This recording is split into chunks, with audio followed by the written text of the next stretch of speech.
Hello, my darlings. Hello, hello, hello, hello, and good evening, ladies and gentlemen.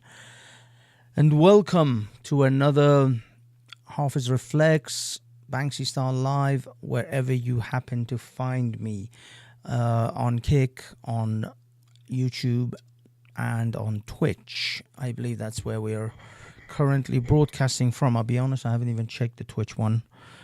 Because what we are doing this evening, ladies and gentlemen, is an experiment in streaming. We are streaming in short YouTube Shorts style on HAFEZ Reflex. We should be just streaming in normal on what's it called, on YouTube's. As far as I understand, yep, I think we are.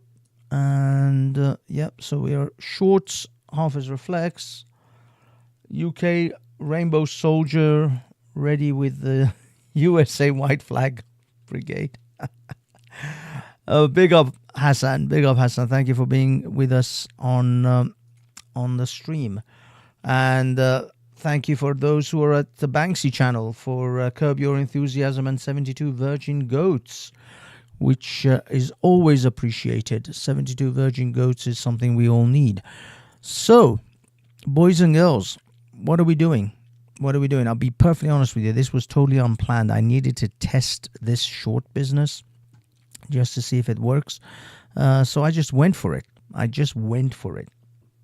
And it looks like we already found the customer, which is Hassan Yalmaz, and it looks like the boys are in the house. The usual suspects are here. Roy, big up Roy.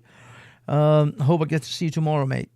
There's another gathering of the tacit Hamas supporters in Trafalgar Square, or generally London, somewhere, at some point. Sorry, let me. I need to move these things so I can actually see them in a better way. I've got monitors in various locations. I got monitors in every area code. Oh. So yeah, I've got a lot of monitors and a lot of chat. Now I have to monitor two different sets of chat. One from the HAFEZ Reflex Shorts style, and the other one from the Banksy style. This is way too much work for one human being to actually have to do on a stream that has like 5 people on it. This is madness. This is Sparta. Yeah. So anyway, sick of it. Hashtag sick of it. Evening Banksy, evening cheeky chops. Fun with Dirts, big up Fun with Dirts and the HAFEZ Reflex channel. I have the first exclusive video of drone crashing in New Jersey. It's on my channel. Oh, wow. Wow. We may have to look into that, my good sir. Let's check out Fun with Dirts. Fun with Dirts channel, who has a potential exclusive... Okay, Dirty Sanchez. Why when I typed in Fun with Dirts, Dirty Sanchez came up? What have you been doing, Fun? Why is it when I type Fun with Dirts, Dirty Sanchez comes up? You're going to have to explain yourself, young man. Okay, let's copy the link. Let's see if we can pop it in here and see what we get. I do apologize. I'm actually chewing gum, which is extremely bad etiquette. You do realize, Fun, though, this video of yours is going to completely throw my entire show, because I had no intention of actually showing that, and I was going to do something completely different. But there you go. But thank you, sir. Is this real, or are you pulling my leg? I hope this ain't some comedic bullshit, because that is not going to be good. Okay, let's have a look at this, boys and girls. There you go. This is for everyone. Let's see what are we seeing here. Let's go full video. Full. Actually, no, full is good. Not good. Full messes up the settings. Sorry, can't go full. Just go this way.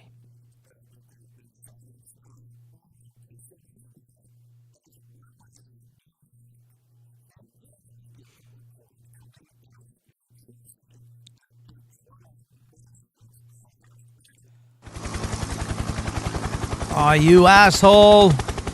You absolute bastard, Fun. You see, I knew it. I knew it. I knew it was going to be some fucked up joke from you, huh? No, you're bullshitting. You're fucking with me now. And now, you see, you made me swear. And I'm not even, I shouldn't be swearing on that one. I'm supposed to not be swearing on HAFEZ Reflex. Go. You see, they always do it. There's always one MFer who thinks he can ice skate uphill. And here we go. You see, I trusted you, Fun. I trusted you. And you did me dirty. So apparently no, but there has been large, potentially SUV sized drones flying above America, and they suspect Iran has a mothership over in off the coast of America somewhere where they're launching these. And what does this mothership run on? I mean, is this some kind of arc reactor Tony Stark equipment? I mean, how does it get fueled? Because these drones have to return to the mothership at some point to get recharged. So what the hell does the mothership run off? And how does that get it refueled all the time? I mean, what is this? Some sort of a I would say helium, but I was going to say hydrogen-filled balloon, which would just give flashbacks of Hindenburg. But anyway, you did me dirty, Fun. You did me dirty. Oh, you did me dirty. And you know that this is a family-friendly show, but you had to go and stick a penis in it. But remember this, Fun. Remember this. The dildo of consequences rarely comes lubed. I'll tag you back. I will tag you back for this. But for now, let us continue back to the original show that we had planned. Thank you. Hello, Jupes. Hello, Jupiter. So we actually have a star-studded cast here. All the fashionable people have arrived. I may have to actually run a panel. Oh God help me! I have to run a panel. How am I going to run a panel? I don't know, Jupes, you want to jump on a panel? Are you in that way inclined this evening to do a panel? And now I have to go set up a panel. Oh Lord. Okay, I'm gonna do my piece, and then I will consider a panel. I will initially do my bit. Let me do my bit. Yeah, screw this. I'm just gonna do my bit. Oh, son of a motherless goose! Don't you just hate it? Don't you just love it when you're sweating like a pony? Okay, guys, keep yourselves busy. Smoke them if you got them. Because I gotta do this stupid thing for now, for 10 minutes, while I set up a stupid StreamYard setup. Oh, it's so much easier if I just went live through StreamYard. Swear to God. I swear to God. Okay, let me see if I change this. They're gonna screw everything up. It's gonna screw everything up, isn't it? It is. It's God. Sorry, guys and girls. Oh no, actually it's not. Okay. Where the hell? Where the hell are you?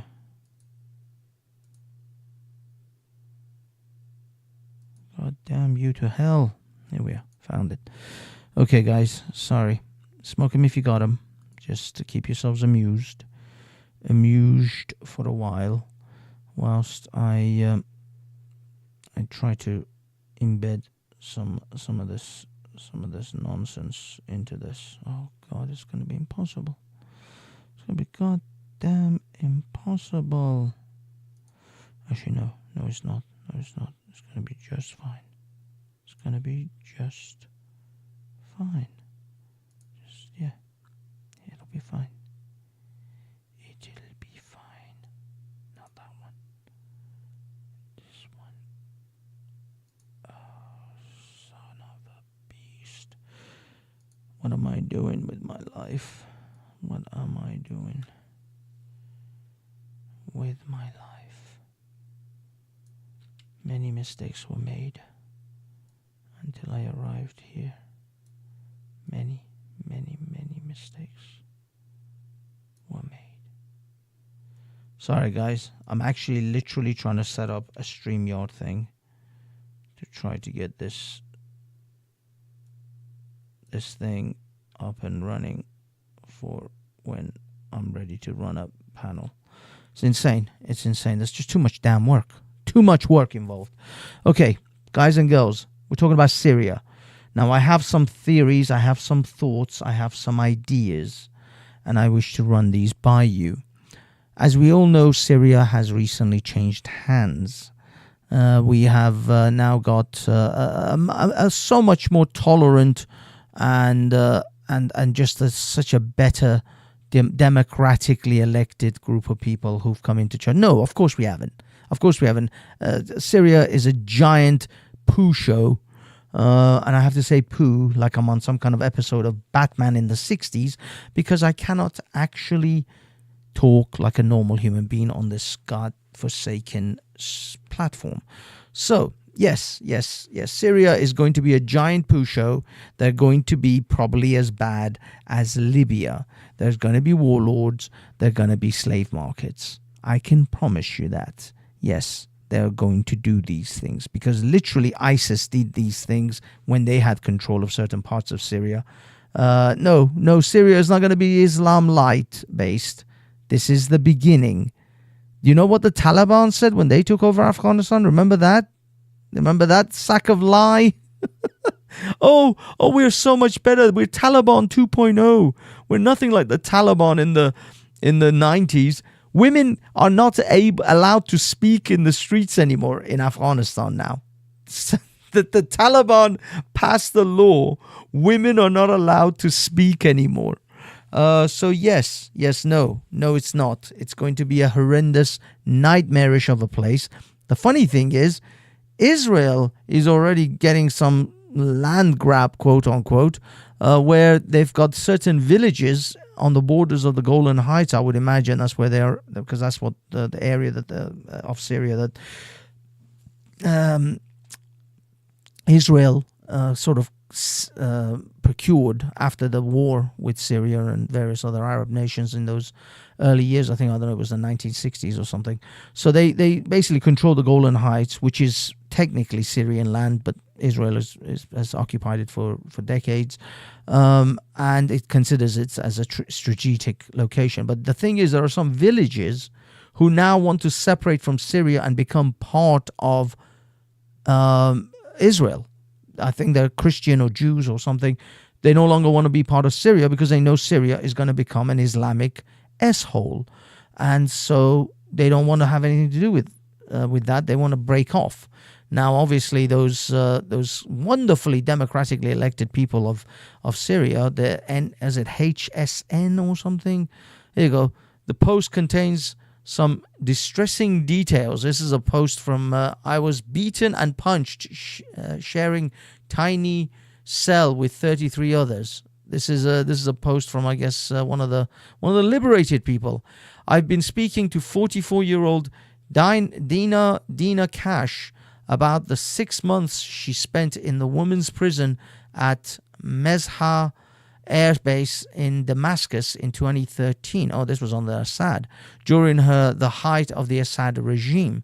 Her husband, Ammar Dara, supported the opposition. Okay, so this is to do with the opposition. But can we hear about what's been happening to some of the people of the opposition? This is it. This is the actual breakup by the looks of things. This is how it's, I don't know, actually. Syria. Syrians are the biggest group of asylum seekers in Austria, according to Reuters. Main destinations for Syrian refugees in 2023.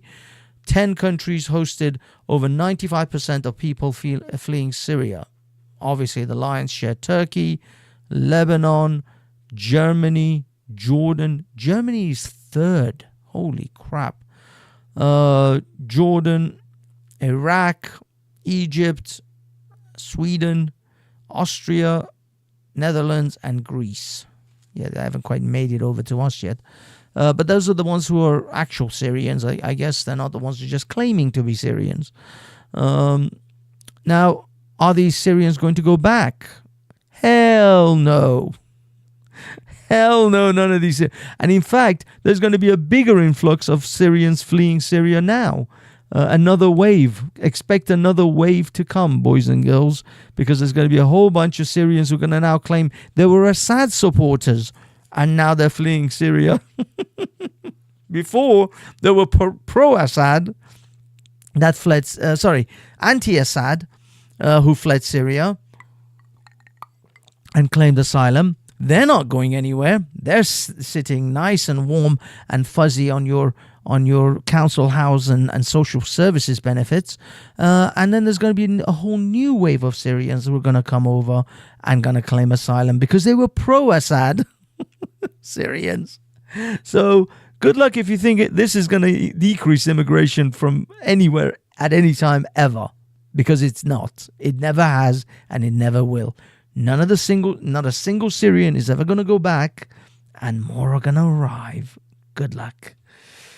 Good idea, stopping women speaking. Reban from the pubs too. Okay, we've got a new guy, Taiki Turkin, who is clearly a based male patriarchy supporter. Good on you, Taiki. Is it Taiki? I'm gonna go with Taiki. This is, by the way, if you guys want to catch Taiki, you're gonna have to go to HAFEZ Reflex. I'm doing a shorts thing on HAFEZ Reflex. Sorry guys, I've got two multi-streams going on here with two different chats. Things are gonna get messy. Anyway, where were we? More Syrian refugees. Yes, expect more Syrian refugees. I mean, in fact, Syria at this point is just going to empty out, and it's going to be like a dozen warlords and their troops. That's it. That's pretty much going to be the entirety of Syria.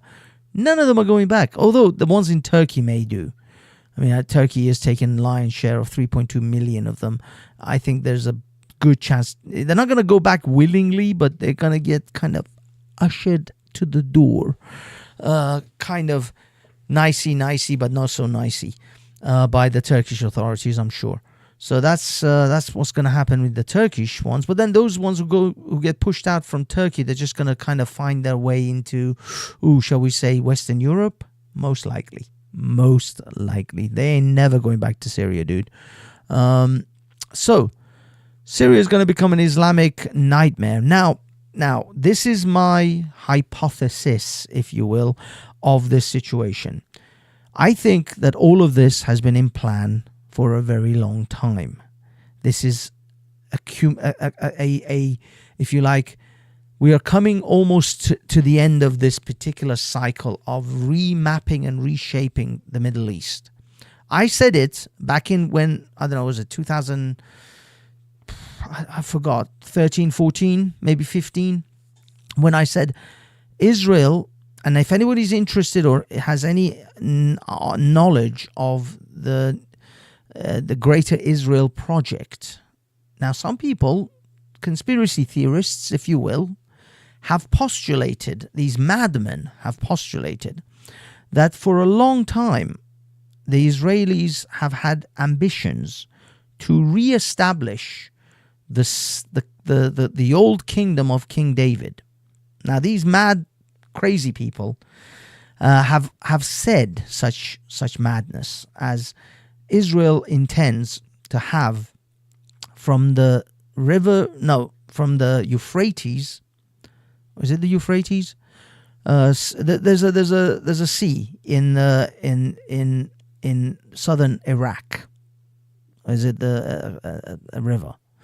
Yeah, the Euphrates River to the Mediterranean Sea, where Gaza is right now.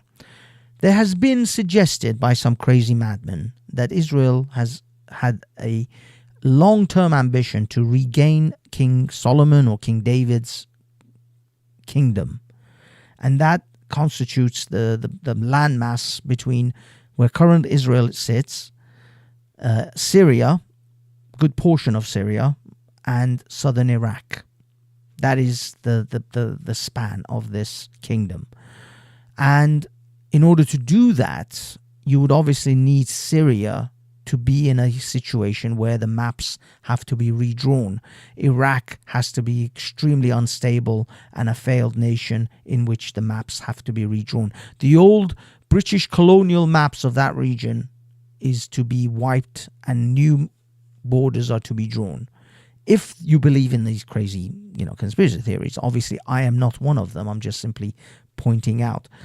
And if that is the case, now I suggested that ISIS was going to do this work for them.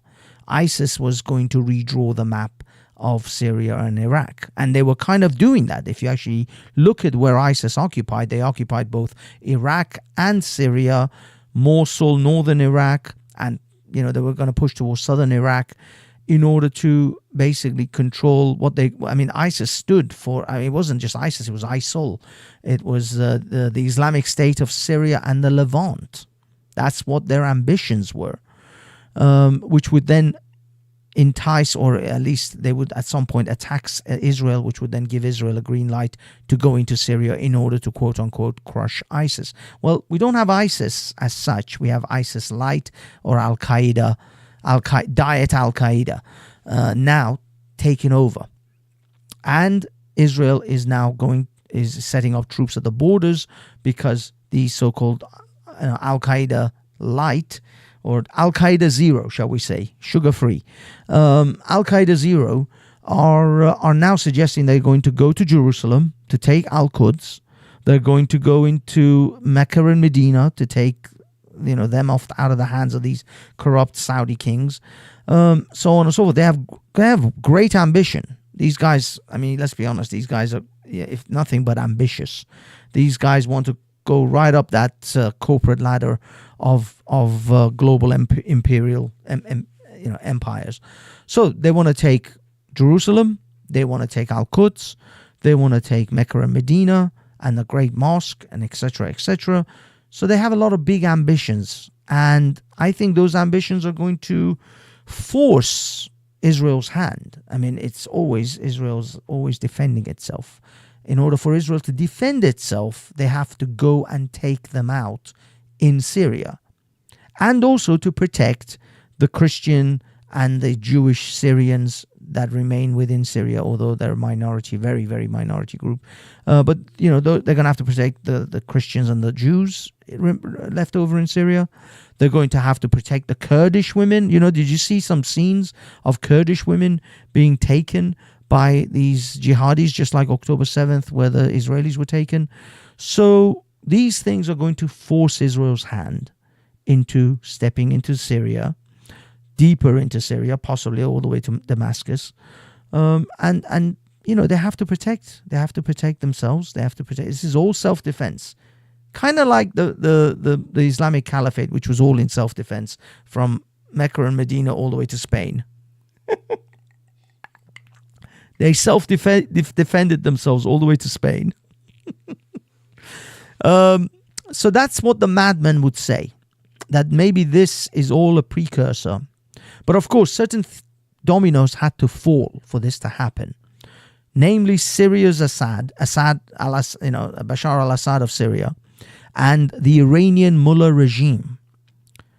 And none of this is going to happen until the Iranians fall, and Iran becomes essentially another Libya, another Syria or Iraq, failed, demolished state in which they're incapable of committing any kind of act of resistance to anything that may or may not happen in the Middle East.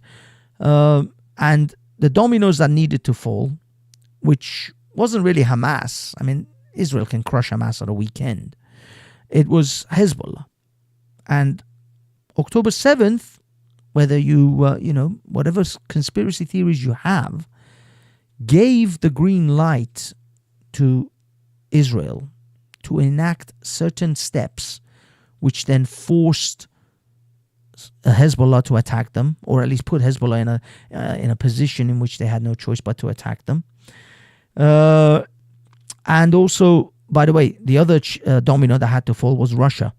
Russia was instrumental in stopping any the rebels taking over Syria back in 2014-15 when they tried, or a few years back.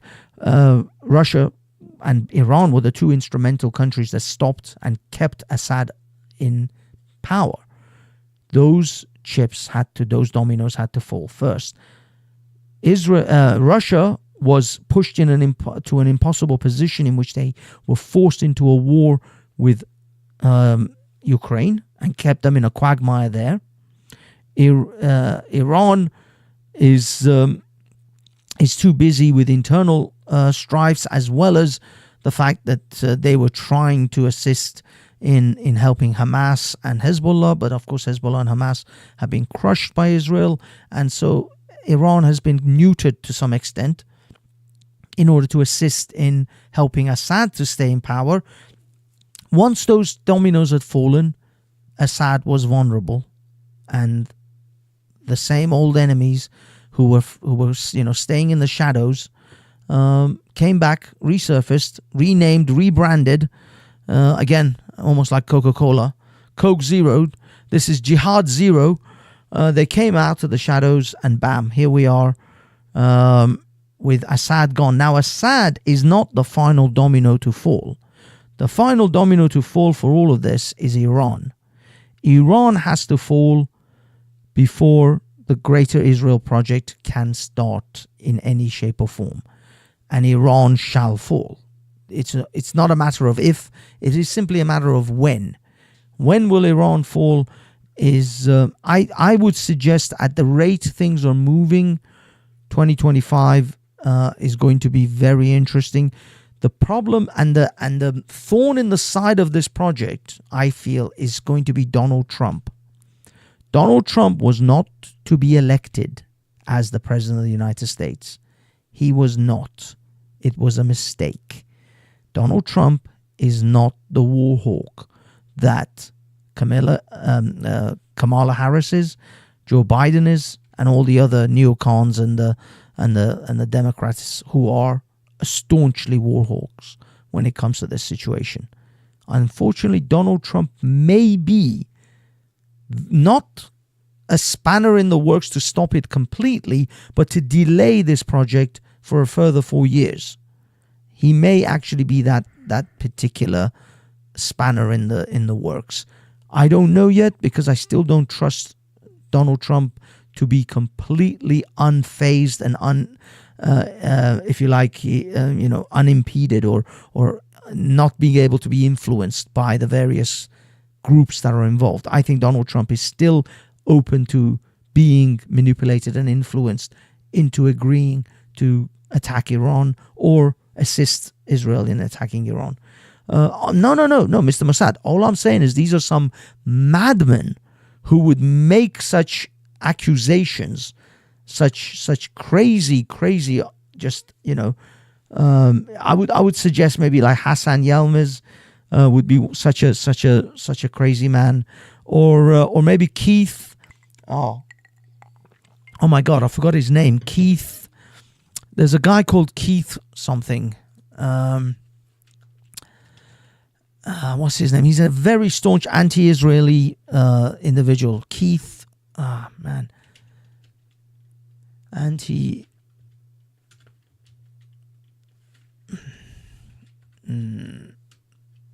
Let me see. Keith something. What's his name? Keith. Oh, damn it. I completely forgot his name. Keith O'Keefe. There we go. Mr. Keith O'Keefe, who is a insane individual that would make such suggestions about the state of matters, the things that we have observed here.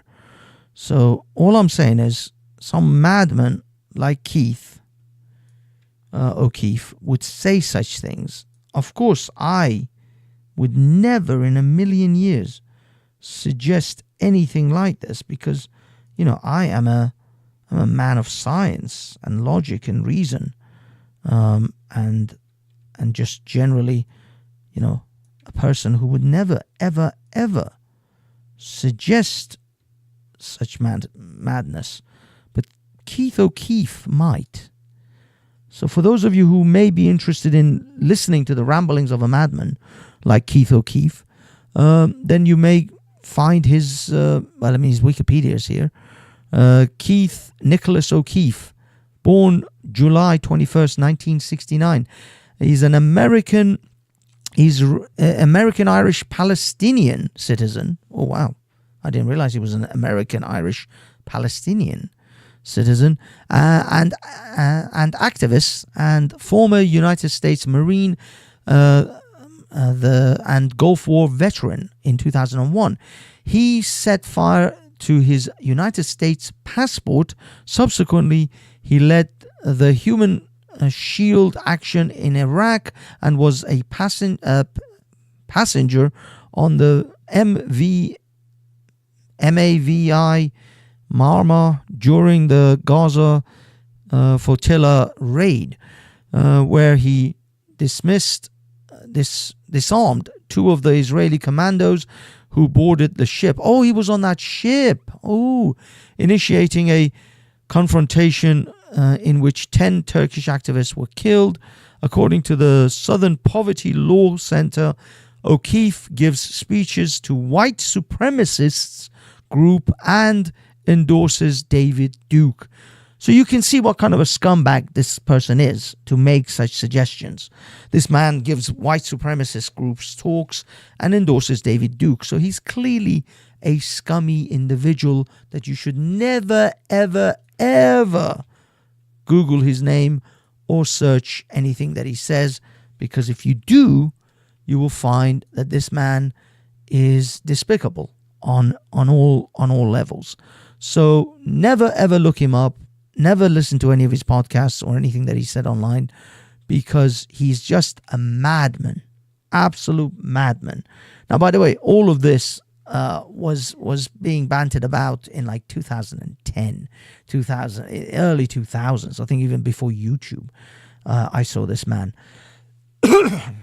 So we're not dealing with things that are new here, people. It's just some of us have long memories, and we remember things, especially despicable things like this. I mean, someone like Ken O'Keefe or Kenneth O'Keefe is just absolutely despicable. Never listen to this man, and do not, and also don't take the testimonies of any Israeli soldier who's ever said that they were told to shoot children.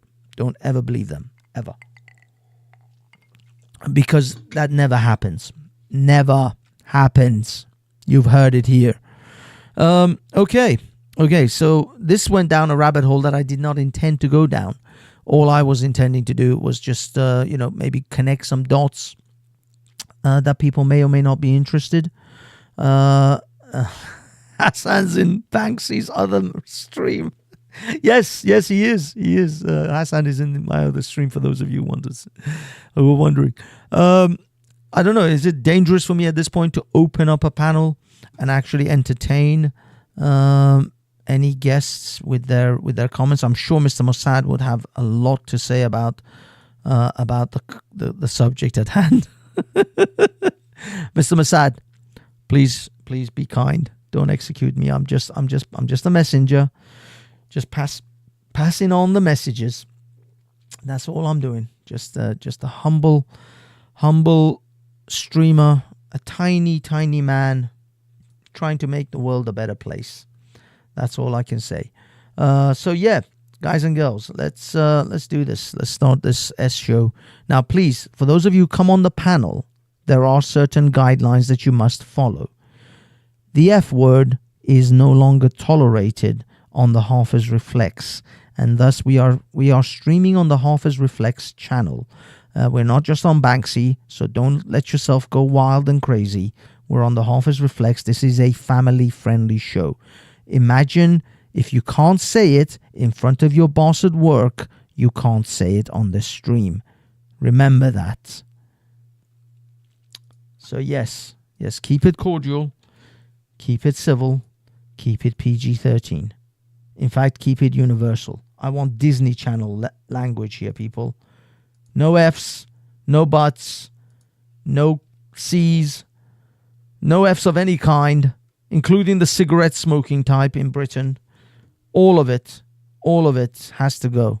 You have to clean yourself up. Hassan, I'm speaking to you almost immediately. I mean, you are like the first. In fact, everything I said is just for you. So if you wish to come on the panel, you're going to have to keep it very, very, very clean. And you know, everyone else, obviously, feel free to etch that into your brain. No Fs, no buts. So that's the rules for the stream. Now, the other things I wanted to discuss, and this is why I kind of went on that little monologue to begin with, because I wanted everyone to be aware of how the dots are connected. When Donald Trump comes into power next year, depending on what advisors he's going to take and what kind of advice he's going to take, I think the first month will determine how he's going to deal with this situation in the next 4 years. I still am not convinced that Donald Trump is immune to the influences, the global influences that exist, because you got to realize these people don't just threaten your money. They don't just tell you that we're gonna cancel you. We're gonna bankrupt you. That's not how it goes. If you guys have ever read The Confessions of an Economic Hitman, you will know that they first send in the economic hitmen. And if the economic hitmen don't work, then they send in the jackals. And if the jackals fail, they send in the military. Now, I will put it to you that Donald Trump has already been hit with the economic hitmen. Look at the last 4 years, especially the last year of Donald Trump running for presidency. They send in the economic hitmen. Now, who were the economic hitmen in this scenario? The lawyers, the legal system, who tried to bankrupt him and essentially bankrupt him out of the race, to take all the cash and funnel it into lawyers' pockets and into the legal system, so that either A, he goes to jail, or most likely he just won't have enough money to run. But that didn't work. He still carried on running. Then what happened? Then they sent in the jackals. One of them missed a bullet and just hit his ear. Those are the jackals that come in. And if the jackals fail, in this case they did, well, there's only one thing left. And what I'm trying to say to you here is, these people will not just threaten you. They will threaten everyone that knows you, everyone you love. They're not playing games here. The stakes are high. And we have Mr. Mossad. Mr. Mossad, sir. Hello. How are you? How are you doing? I'm good. I'm good. Okay. Sorry, I didn't... wait a minute. I was surprised to hear your speech, though. My StreamYard is a bit different today. I don't have all my... Oh, yes, I do. Yes, I do. Hold on. Let me give you the... I'm holding. Give me Holding on.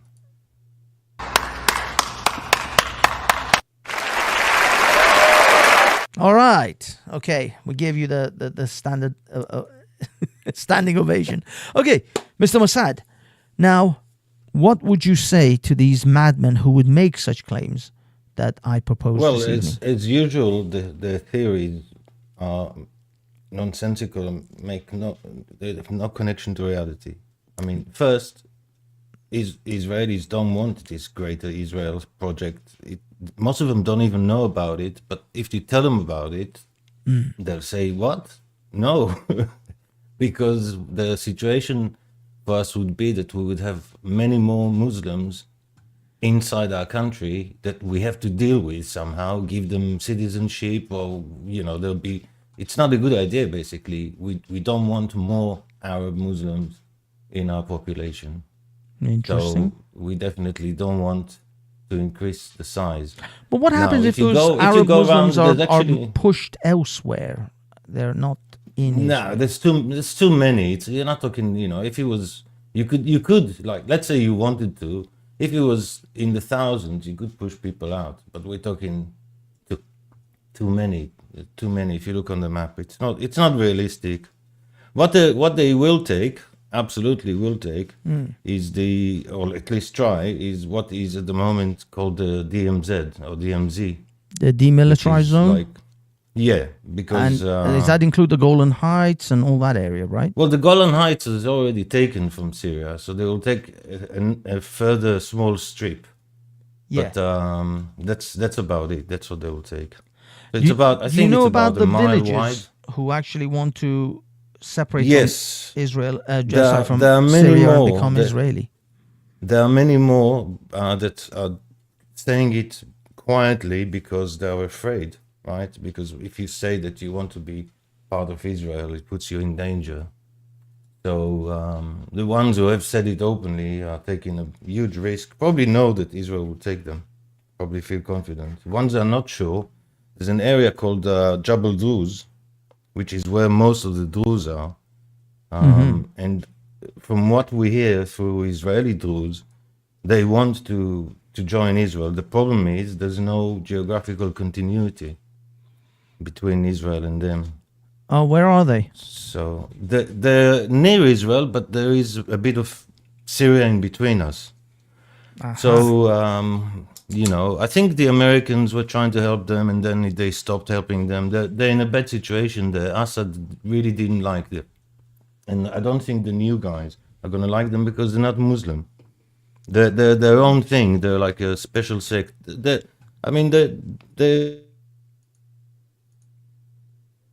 Sorry, can you hear me? Mr. Assad? Mossad? Yes. Sorry. We lost you. You're back. Where did you lose me? Yeah. We lost the.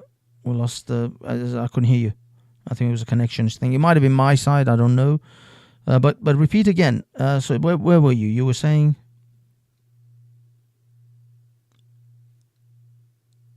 Hello.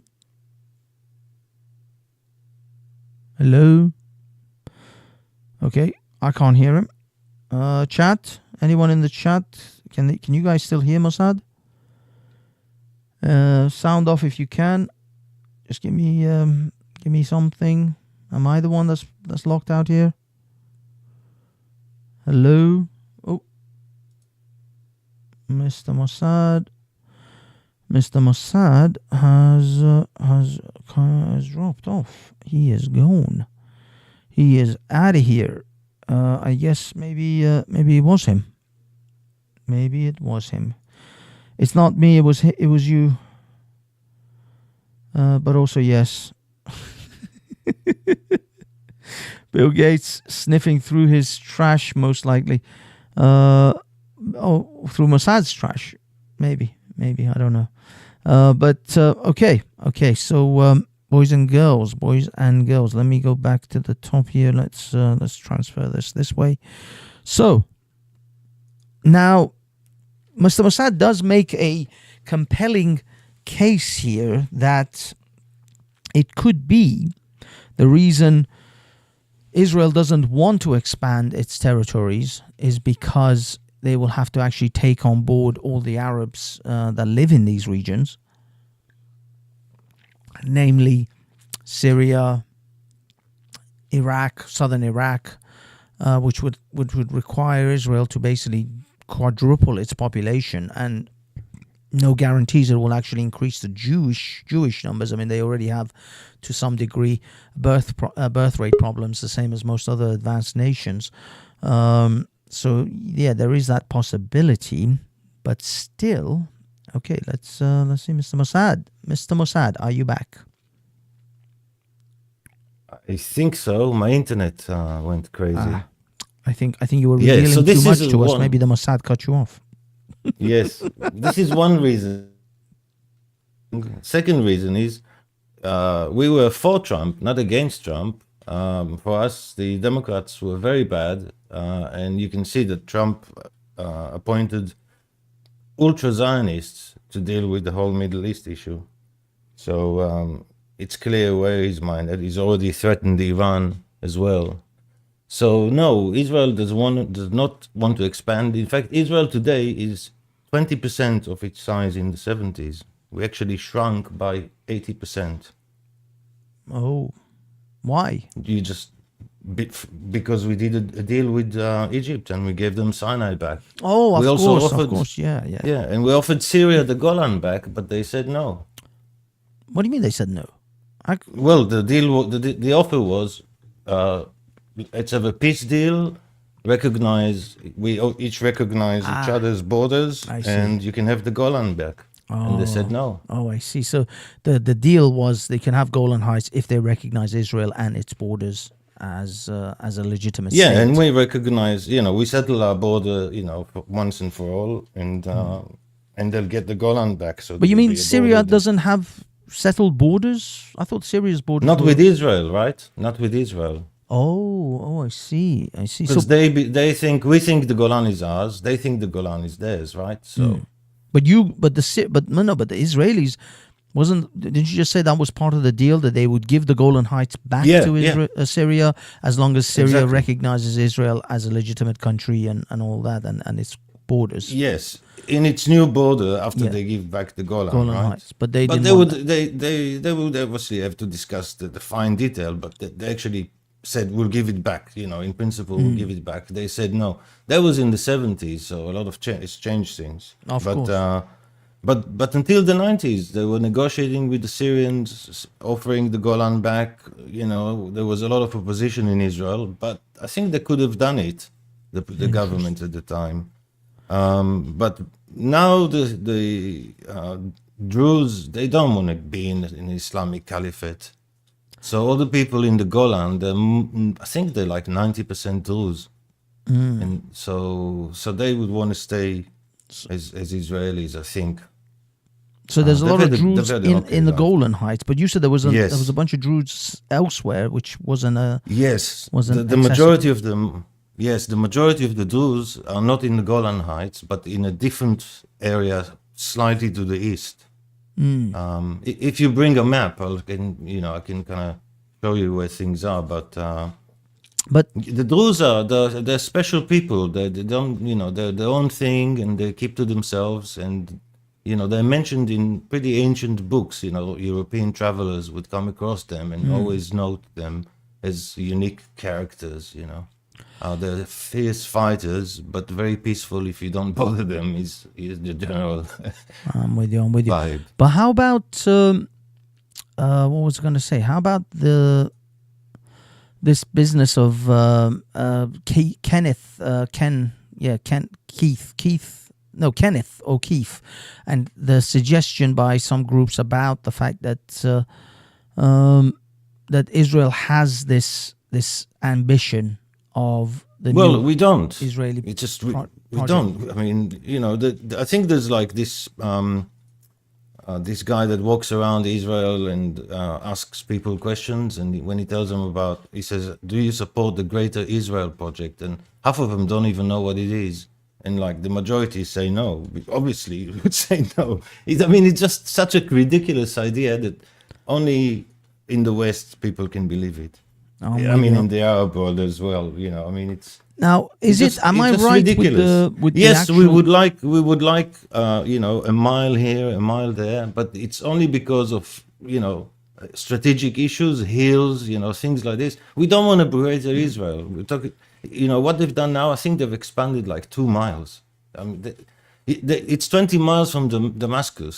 They don't want to take. We don't want Damascus. We don't want to take over Syria. We don't want this responsibility. Israelis would just not fight. They would just go home. Let me. So they it's the will just not do Euphrates it. River, right, which is in southern There's southern no way. Iraq. There's no way my neighbors and my neighbors' kids are going there. They will just refuse to go. It's not happening. Nobody's going to be able to tell them to go, even if the government wanted. The government is not interested in such crazy ideas. This is nonsense. Absolute nonsense. Really? And Trump, of course. Interesting. It's like, I mean, it's unbelievable what Westerners come up with. It's just insane. I mean, but is at Oh my least God. if you entertain me, is Okay. it actually true that this was the kingdom of, is it David or Solomon? I'm not sure. No. So where, But the where kingdom was of the David kingdom of included David? it included the whole of Israel today, Mm-hmm. with little chunks of what Lebanon is today in the south, and this Druze area that we're talking about. The Golan roughly. Heights area.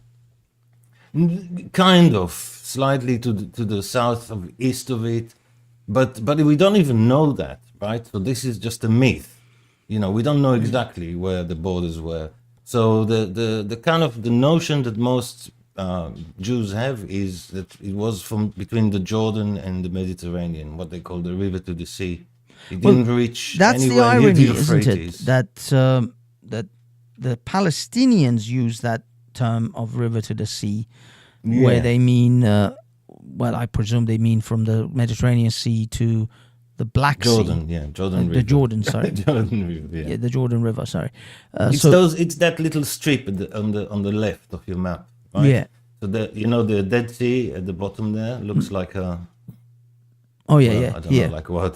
yeah, the Dead Sea. Like a hanging there, and that's the River Jordan above it, and that's the Mediterranean to the left. Yes. So this is what ancient Israel, and you see Judea, Israel written there. You can see the way they wrote Israel. It kind of sticks out to the right, I'm with you. right? Whoever did this map, it sticks on Well, top yeah, of this the is river. someone who did the royal grant to Yeah, Abraham. So I guess yeah. this is the I mean, I just typed in the project for the Greater Israel project, and this was the Yeah, I map don't know who that was produces these presented maps. as this is roughly what they were thinking about. No, trying to get no some- one in Israel is thinking about it. I mean, there might be some guys thinking about it, but they're no way have in position of power. But do you think and that the now majority of Israelis have- would be absolutely against such a crazy plan? It's Yeah. just ridiculous. Yeah, but There's no all- way anything like this is happening. And like all these crazy far right predictions about Israel, none of them ever happen. It's just another crazy plot that they come up with. Yeah. It's as stupid as the previous one that they've come up with. That what was it that Israel wants to have Muslim refugees in Europe? That was the previous plot that we're supposed to have. well, It's just how did they come up with this stuff? At least be logical, like make sense. Have a plot that makes sense. yeah. I mean, I'm not entirely sure what the thinking there was. I mean, I suppose if the thinking is that if they largely push out most of the Middle Easterners, the Syrians, and then potentially eventually the Palestinians, then that would actually be when Israel can occupy this particular area without having to deal with housing and maintaining the Arab citizens. I mean, wouldn't that make sense? No, because then we'll have like millions of enemies, millions more crazy enemies really wanting to fight us, and they will be Yeah, right but they're as well. just like, they would be essentially, No, we don't want it. We People don't with want such a crazy plan. stones, You do really. it. You go and do it. This is crazy. No. Any politician that suggests this will be destroyed in Israel. Nobody would vote for something like this. it also crazy. actually includes Egypt, which I wasn't aware of as well. It Yeah, actually I've includes seen this. a I've seen large this portion crazy of map. Egypt. In fact, it's much No, bigger than you have just to having understand, this is foreign stuff. This is like crazy foreigner stuff to us. Like we But don't yeah, I know mean, we're what talking this is about. Syria, Lebanon. In fact, a massive chunk of Saudi Look, Arabia. if they wanted, look, I'll be honest. If they said we can have it, I'll take it. But there's no way I'm sending my son to die for this. No way. No It way. actually I'm not, includes all of sending them Jordan a as penny. well. A penny. If they do this, I'm leaving Israel. It is There's a no very way. ambitious No way. ambitious No. plan, if there is such a thing, No because I mean, way. that is No several fucking countries way. that they're going to have No. to go to war with. Half of Israel will just leave. There's no way they're going to support this. They will go crazy. I mean, look now, just over the war in Gaza, look how many protests there are. That is There's true. no way. is There's true. no way. This is Israelis absolutely themselves. not happening. This is just crazy nonsense from Europeans and Americans probably have come up with this nonsense. It's just unbelievable. So the second part of the theory is that we didn't want Trump, but overwhelmingly 85% of 80 or 85% of Israelis wanted Trump to win, and we were very much against Kamala, a bit less against Biden. But I think Biden got 20% and Kamala got 10% of the vote in Israel. Wow. Just to give you an idea. Wow. We really don't like them. So although I mean Biden in the past was better, so when he came in, people weren't so much against him. But as things progressed, they became more and more against him. Because when he was with Obama, he was seen as the one who's more out of the two was more friendly to Israel. Because Obama was a disaster for the whole Middle East. He created the refugees in Europe. Instead of blaming Israel, who's got nothing to do with it, it was Obama. Let me Bush before him and Obama after. propose something else to you.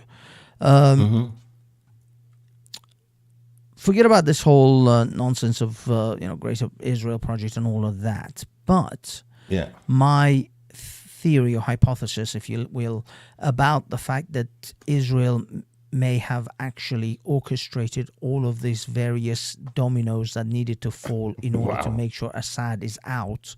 Because previously, when they tried to take Assad out, Russia stepped in, Iran stepped in, and they sustained him. No, we didn't. We didn't try to take Assad out. We No, had no, a good America arrangement certainly with did. Assad and, oh, I see. No, but for us, Assad was kind of okay.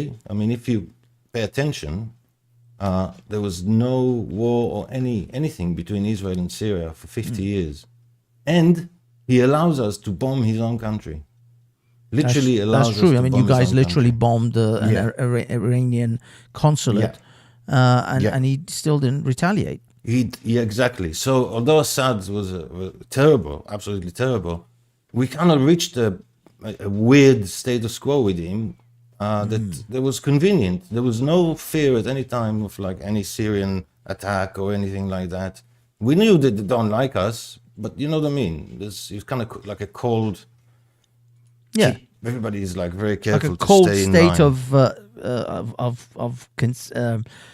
what's it called? It was like not a cold war, but it was like a cold stalemate where nobody was really like willing to go all out on anything, and even Israel was occasionally jabbing Assad with bombing the Iranian consulate and things, but he still kept his. Yeah, because he allowed us to do it, more or less. He allowed us to. Well, do yeah, it was a because tacit sort of allowing, but or So a for tacit us, acceptance of the situation in which he probably couldn't even attack back in any meaningful way if he wanted to. I'll tell you something, right? When Mubarak, who was the Egyptian president, before he died, he spoke to. I think he was the Israeli prime minister and the foreign minister. And the foreign minister years later said that one of the things Mubarak told him, he said, Assad, he said, make sure he's safe.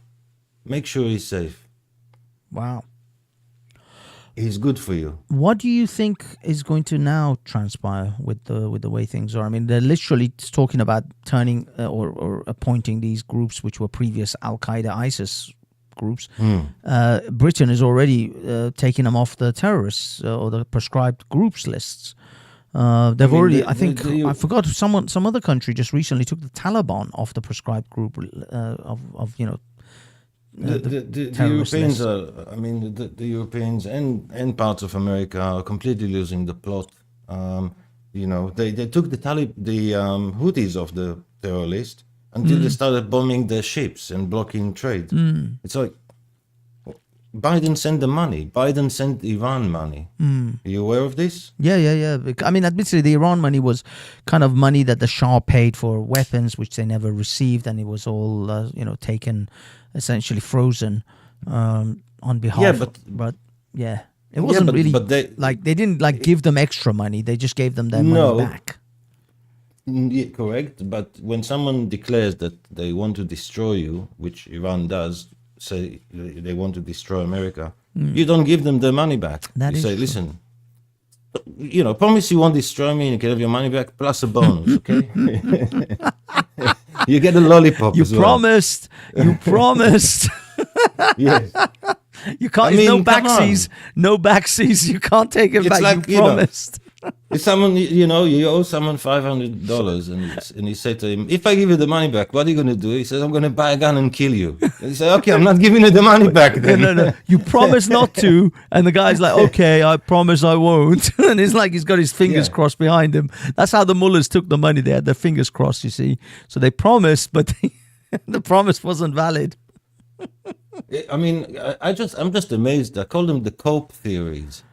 They come from very weak individuals who are, at heart, they're leftists, but they want to feel macho, so they call themselves right-wingers. But all they do is the same thing the leftists do, and is whine about how the Jews oppress them, which, it's a bit like whining about white people oppressing you. I know. Stupid. I know, but... But I'm just saying, how is this situation? Is this going to be worse for Israel? I mean, from what I gather and from their rhetoric of them screaming, we're going to come to Jerusalem next, it sounds like it's going to be terrible for Israel. But exactly, it's not good. It's not good. I mean, there is one advantage, is that it makes Iran weaker. But the other side of it is that Syria is now like crazy. You don't know what's going to happen. It's like Libya. Yeah, where before, it was like a manageable situation with Syria. It was not great, but it was. I think it's going to be worse. A lot of Israelis are worried because you see, my thoughts here is that this had to happen in order for Iran to fall, or the Iranian regime to fall. No, not really. This was the only way. It's like that, the end game with or Infinity. No, it was End Game. The Marvel movie, Doctor Strange only had one option out of the 14 million variations that he saw in the future. There was only one way for this to end, and this is it. Syria has to fall for Iran to fall. I mean, if you spoke, all the experts, all the people talking in Israel, nobody was talking about this at all. They were all surprised. All the different experts from the right, from the left, I listened to all of them. There's like also a YouTube stream where all the ex-army generals hang together and argue about strategy, and you should do this and shouldn't do that, and this mistake and that mistake. Israeli. These are Israeli military. Israeli, and they, they just argue all day, basically, for 3 hours, almost every day. And this guy said, what we should have done is you first do this, and then you go from the left, and then, when your plan is terrible because we did it and it failed before. I understood Hebrew, I'd watch that. I'd subscribe to that channel. It's a lot. You get a lot of insight into like how things work inside, military. But in the military, not from like being a pawn, but like being a general. You understand how they work, how they think. But anyway, they were surprised. Nobody talked about this, and it's not necessary for Iran to, it's two separate things. It's not like Iran needs Syria in order to exist. It just no. But Iran's weakness is reflected, but. The fact that it happened shows that Iran is weak. The way I see these, how they're connected, and how, yes, Syria did need to fall, and Hezbollah definitely needed to fall before Iran had a chance, or the regime. Hezbollah, yes. Because Hezbollah, yes. Iran is notorious for bringing in foreign troops and foreign mercenaries to quash any uprising within Iran. That's what they did in like 2014 with the Green Revolution. They in fact did it in this time around with Masa Amini as well in 2022. So they've done this regularly, where they bring in the Hezbollah guys, mostly Hezbollah, but potentially it could have been Syrian as well, to kill the Iranian protesters, because they didn't want Iranian soldiers and Iranian Yes. guards and police officers to kill Iranians, so they would bring in these guys. Now they don't have them anymore. That very critical element of the Iranian regime's power and how they held on to power has now been removed. And so now that Syria has fallen, fermenting revolution within Iran is going to be a much more it's going to be a much more serious thing now. There's a chance for the revolutionaries to win. I don't know how Syria would have helped them in any way. Well, I just think sending in troops. it's the other way around. It's the other way around. The fact that It was because Syria's revolution was much more serious. It was much, it was a hot war. It was a proper civil war. But and Iran sent in help for that, but also because Iran's revolutions or the sort of protesting hasn't been as intense, and it certainly hasn't escalated to the levels that Syria had with actual civil war. But the fact what is, I'm trying to say, I understand what he's saying, but what I'm trying to say is actually the other way around. The reason Syria fell is because of Hezbollah and Iran's overall weakness. That's the reason it happened. It didn't need to happen for Iran to fall. It's a result of Iran being weak. That's what's happening. Yeah, but I'm just thinking. So there's this is not part of his Israeli grand plan. I mean, too many things had to happen exactly right. And this was initiated by Turkey, and Turkey is very anti-Israeli. So, well, they say this. that, but you see, the thing is, it's like I see from when it comes to Turkey, especially, and a lot of these nations, Saudi Arabia, Emirate nations, they have this rhetoric, and then they have actual action. Now, the actual actions, he blocked all trade with Israel, and people who try to bypass it by selling it to Greek companies and then selling it to Israel, he blocked them too. No, there is action. He's very anti-Israel, and he does a lot of stuff against Israel, also diplomatically, not just. But the funny thing is that physical actions. I listened to a guy called he's a professor, some Iranian, sound mouthpiece for the Iranian regime. He was on.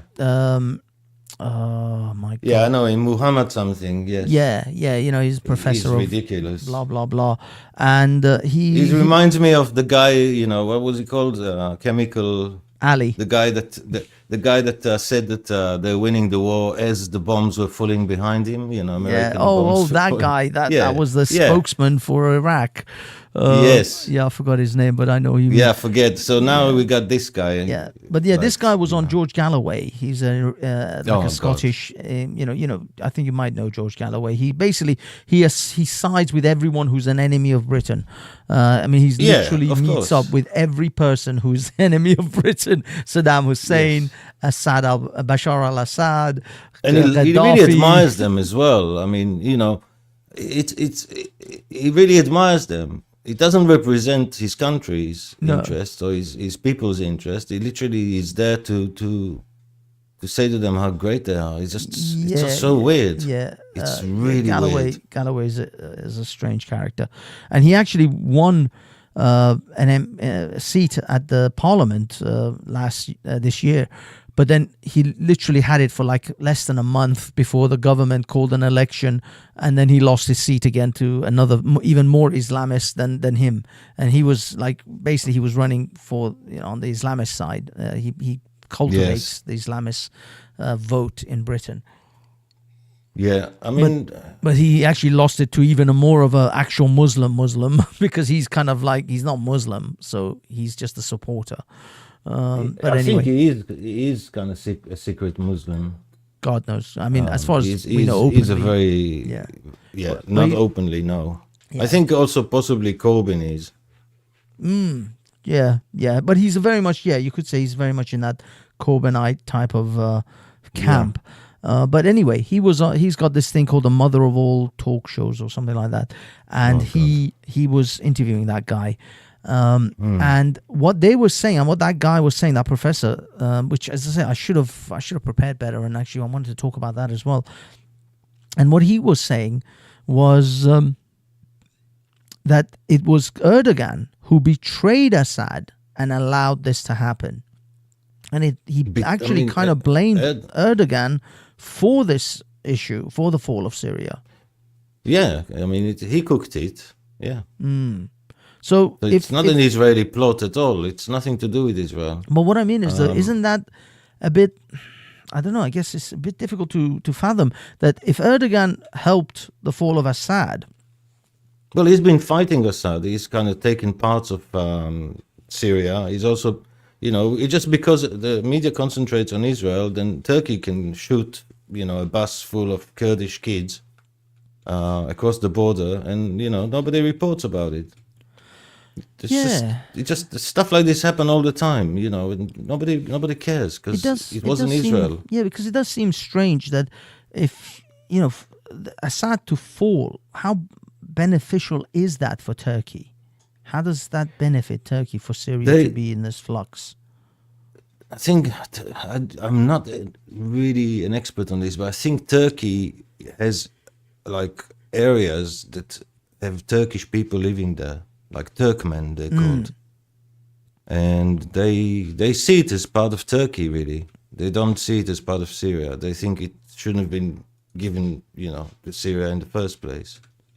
Also, the Russians have all sorts of interests there, so I don't know what they would do. But all these plots about Israel is just so ridiculous. How they come up with them, it's just mind-boggling. How did they do it? It's really imaginative. Oh, I'll tell you the one that for years they've been saying, oh, America supports Israel because they are, because of the Jewish lobby and all this. But what they don't understand is the Jews in America are reformist Jews. They're not really that big supporters of Israel. It's actually the Christian evangelicals that are big Zionists, and that's why America supports Israel. Basically. So there's 90 million or 100 million evangelical Christians. It's a lot of people. It's not the Jews. The Jews in America are not that keen on Israel, actually. If you talk to them, they're not that connected. They say, Israel should exist, but, they always have a lot of criticism on Israel. I mean, but the thing is, historically, Jews have always been democratic. It's actually in recent years that the Jewish population in America have flipped on the Democrats and have now started to vote. I mean, I think they voted largely for Trump this time round. Not largely, no. There's still majority. I think the majority still voted for Democrats, but a lot have shifted to Trump, and a lot didn't vote at all. So you could see places like New York and Florida.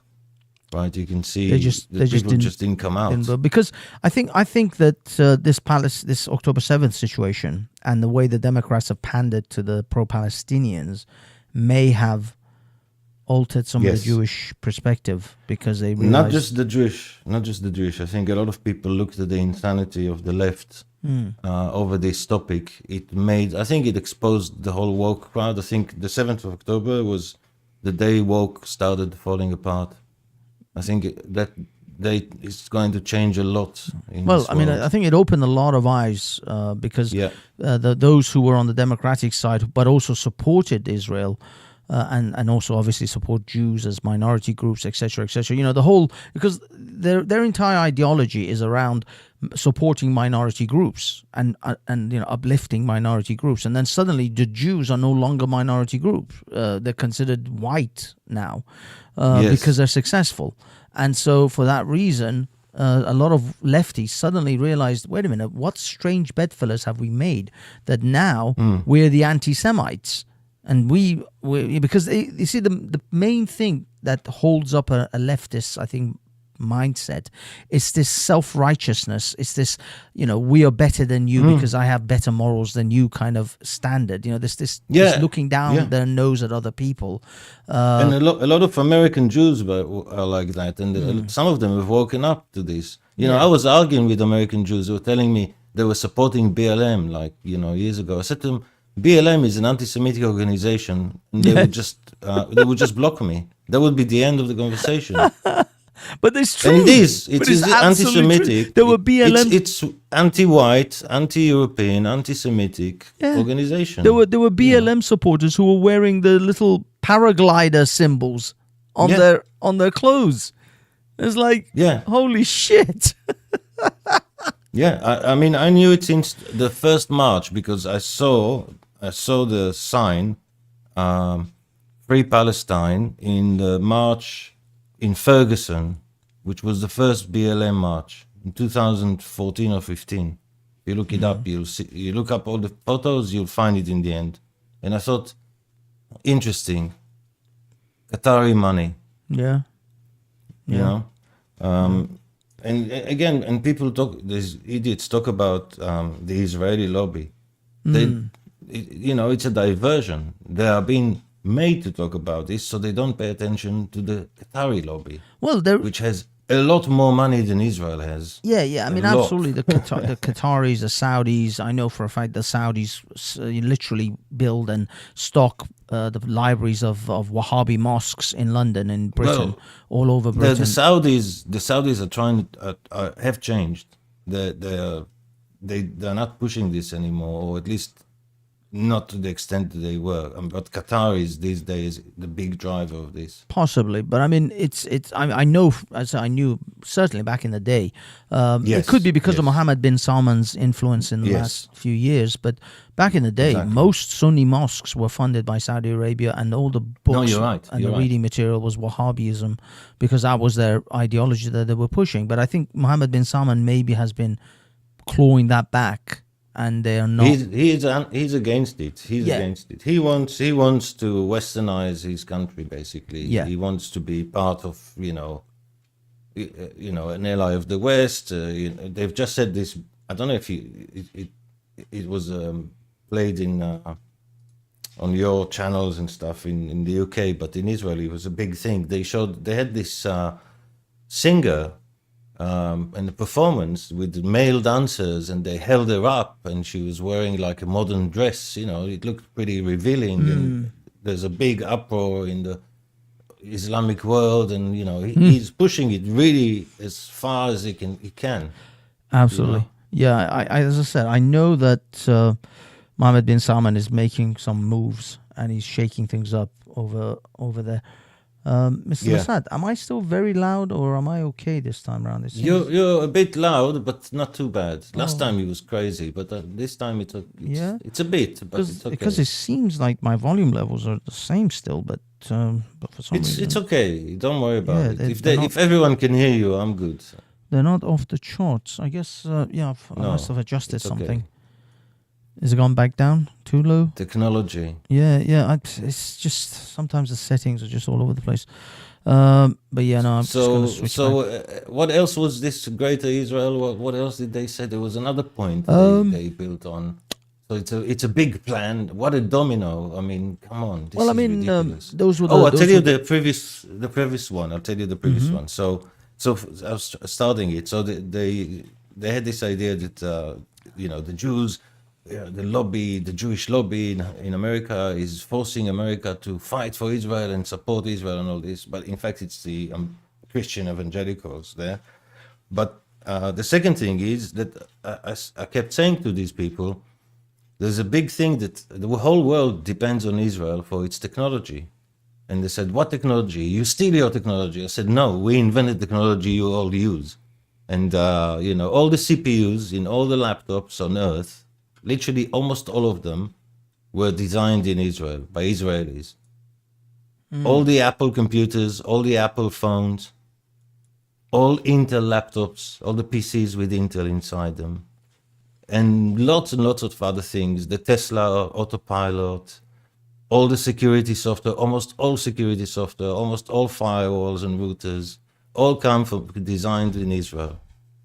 All come from Israel. You can research it. Look where Moon Lake, the latest Intel chip was designed. Look who is head of this chip design for Apple, an Israeli. Okay. Right? So Israel is the center of this technology So it took me years to have them realize that. I mean, literally years. I was arguing with them, and they were saying, "No, it's a lie." And I said, "Just look it up. Just look Well, I it mean, up. Where was the latest chip? Where was each of the chips? The Yeah. Intel CPUs. It tells you on the website, on the Wikipedia, on the Yeah, Intel yeah. websites. There's no secret." And so now I've heard they've come up with a solution to this problem. What America does, it designs stuff by Americans in America, sends it to Israel so Israelis can pretend to have Huh? invented it. Well, because the thing is, on the back of every iPhone, it does say designed in California. Yes. So you know, does. to make the claim that it was designed in Israel. The brains inside it was Yeah, designed in Israel. but yeah, the processes. I mean, Israel, Intel has had a plant, what do you call it, a warehouse or work, plant to Not a build plant. those No, no, chips. no. No, they have a small manufacturing plant in Israel, but that's not what is made in Israel. It's the actual design, it's the actual inventions and patents that are driving this technology. That's what designed in Israel. It's all Israeli ideas. It's Israeli brains. It's not manufacturing, although manufacturing But of they these have a things is manufacturing extremely. in Israel. Yes, but it's not like Taiwan. Well, yeah, I mean, You know, obviously, it's not but that sort of I thing, think yeah. Intel or maybe even other companies have started to see that they're too reliant on Taiwan, and Taiwan is a potentially a dangerous, place to have that much dependence on, Yes, given China's sort of aspirations. So that's But why they're have you moving their yeah, have you manufacturing followed this? Have you followed what's happening with this? with Taiwan. No, with the attempts to build CPUs outside Taiwan. Oh no, what's happened? I'm in the industry, so I follow this stuff. So for years they've been trying. So at the moment, if you buy a new iPhone or whatever Samsung, the CPU inside is the technology is called 3 nanometer, which refers to the size of the gates in the CPU. Yeah. But it's not actually true. They're not. It's a bit of a marketing thing. But anyway, the smaller this number is, the faster the thing is, and the less battery it uses. So you want to make it 2. You want to make it 1 if you I can, see. right? So because the battery will last longer, you can play better games, you can do more things, So it etc. it uses less energy, it's more efficient, and it processes Exactly. faster. Yes, and a combination of all those. So you can run it faster with the same energy, or if you want, you can. That's why you can have now. Some phones stay on, right? They don't ever turn off the screen. Have you noticed this? Some of the new phones, you can put them in like always on mode. Really? Or the new watches as well. Yeah, But don't they Yeah, just they go can. flat very quickly? Because they put the screen in like a 1 hertz mode where it refreshes once a second. Or, to update the clock, and that's it. I'm with you, but it's And they always. do all this trickery, but yes. But anyway, I'm lost my plot now. Yeah, you were saying this 3 nano. Yes. So in America, they built this plant and they managed to do 12, and it's fabrication fabs they call it. And I think they are working on 7, and they couldn't get any American force, like not enough engineers in America know this stuff, because this you have to have a whole industry of CPU designers and makers, and whole thing. And America kind of destroyed all these industries over the years. So now, even if people study it, okay, they're very good students, but they don't have the experience as well. You need So both. it's going to take years essentially to It's going to, yeah, build all of this up in other places other than Taiwan, because they've just been over reliant essentially on Taiwan. The not only that, but it seems the Taiwanese or the Chinese in general are just very good at this stuff. It comes easily to them, and they're but just very good. So it's why going to don't be they- very difficult. Why don't they just simply move some of these people over to non-Taiwanese locations so that they can train did. up the next generation? They did, but there's also this. The issue is you can't get them to enough people to move. You can't get the right people and so on. They got people. There's also a language issue, and these people need their teams. It's all a cultural thing as well. So there's a whole culture in these countries around these factories. People grow up wanting to work there, study. It's a whole thing. So But I'm sure they could. Yeah. I mean, the thing is, right now, I think right now is, if I'll be perfectly honest with you, I think people only do things through panic motivation, like countries, especially if they're like, oh my God, we have to, this is imminent to do this. And I don't think they feel that panic yet because they still think, no, Taiwan's still safe. America's military will protect it if China makes any moves on it. But I think they should be in panic mode now, where they're Yes. like, we have to build these factories outside of Taiwan and have the manpower and the people trained to be able to produce the exact same sort of level of product. Because, China, I'm. This is my guess. This is my estimation. See, someone like Xi Jinping doesn't have a 4-year term or 8-year term to worry about. He doesn't have to get things done in a 4-year, 8-year gaps, and then worry about the next administration coming and screwing up all the work that he did. He is there until he dies. So he's going to plan for the next 20, 30 years. These guys play the long game. They're not going to worry about, he's not going to worry about, oh, I have to get everything done in the next 3 or, like Trump. Trump has best part of like 2 years to get what he needs done. After that, there'll be another series of Congress elections and state and sort of Senate elections, and he may lose his majority. Quite probably, he'll lose his majority, and then he's going to get tied up in filibustering and sort of the machinations of government. So he's got 2 years to get things done, and if he doesn't, then he's screwed. Whilst Xi Jinping doesn't have that disadvantage. He's got the next 30 years, potentially, to get things the way he wants it. And then appoint his own successor after that to make sure that his work continues after his death. So it's an entirely different time scale that these guys are operating under. So yes, they this don't is have why to worry about getting Taiwan now. They might. They're thinking about getting Taiwan 30 years from now.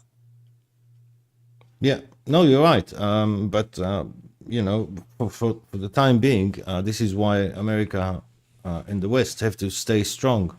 And of course, countries like Russia and China and Qatar and Iran are happy to sow division in the West. And you look at Russia today. They broadcast stuff that basically appeals to far left and far right. They literally create agitation on purpose. And this, Bezmenov told us about this. He told us the Russian technique. They just cause confusion, division, demoralization. I see so many Americans hating their own country. Well, yeah. I'll have to say to them, guys, I see it in this Britain. is... Yeah, and day. I mean, Britain, Israel, USA, they all have many, many, many faults and many bad things have happened. But guys, this is as good as it gets, okay? Don't ruin it, This is as good as we can do it. And all we can do is try to improve, try to do better. Instead of, you don't destroy your whole house because the bathroom is slightly not right. You fix the bathroom. And I just can't believe that people hate Britain, the country that's... I already said how much I like the UK. I think that the UK brought so many good things to the world. Yes, it's done lots of bad things too, but we all do bad things. But on the whole, I think the British contribution is just undeniable. Actually, it's a good little segue right now because we've got a staunch pro-Palestinian supporter, Nixie, in the chat. Now I don't know if Nixie is willing to come on the panel or not to discuss. Oh, I this with saw you. she mentioned the Inon plan. It's funny because Yeah. you know what Inon plan was? What is that? Some guy's homework. How do you mean? Well, a student was given an assignment, like his whole class was given an assignment. How would you solve the Middle East problems? And he wrote an essay. I would have Israel take over all of it. That was his homework assignment. And for some reason, nobody in Israel knows about it. Right? No one knows about this. Only people like me who listen to crazy Western So YouTube. this was a school YouTubers. project. This chap called Oded Oh, is it Oded Yanon? Yeah, I think he was in university. I think he was like 20 years old or something. And she's saying, how about the Nohide laws? What about that? This is the Jewish What is the belief. Nohide laws? I don't know. Well, you know, like Christians believe that if you don't accept Jesus, you're gonna go to hell, Okay. right? The Jewish equivalent is that if you don't follow the 7 rules of Noah, you'll go to hell, or Oh, the something like Nohide this. laws. This is the laws Yeah. of Noah. Yeah, and I think it's like don't curse God, don't eat a living animal, make sure you have courts of law in your countries, don't kill. I can't remember all of them. There's 7. Nixie's saying there's more than that. It's more There's than 7. I don't just remember. following the laws. What is it? I mean, Nixie, it might be actually No, I mean, easier if you jump on the panel and just tell us. I'm sure she has lots of crazy theories, but that's what it is. But you know, most Jews don't even know about that. Most Jews are not aware of this. But I mean, I'm So- happy for Nixie to jump on the panel and just give us Yeah, a rundown the thing of is that these things. that people confuse the old religious beliefs with like how modern Israelis are. So modern Israelis don't know about these things because they're pretty secular, and the more religious people in Israel are not Zionists. Really, they're not.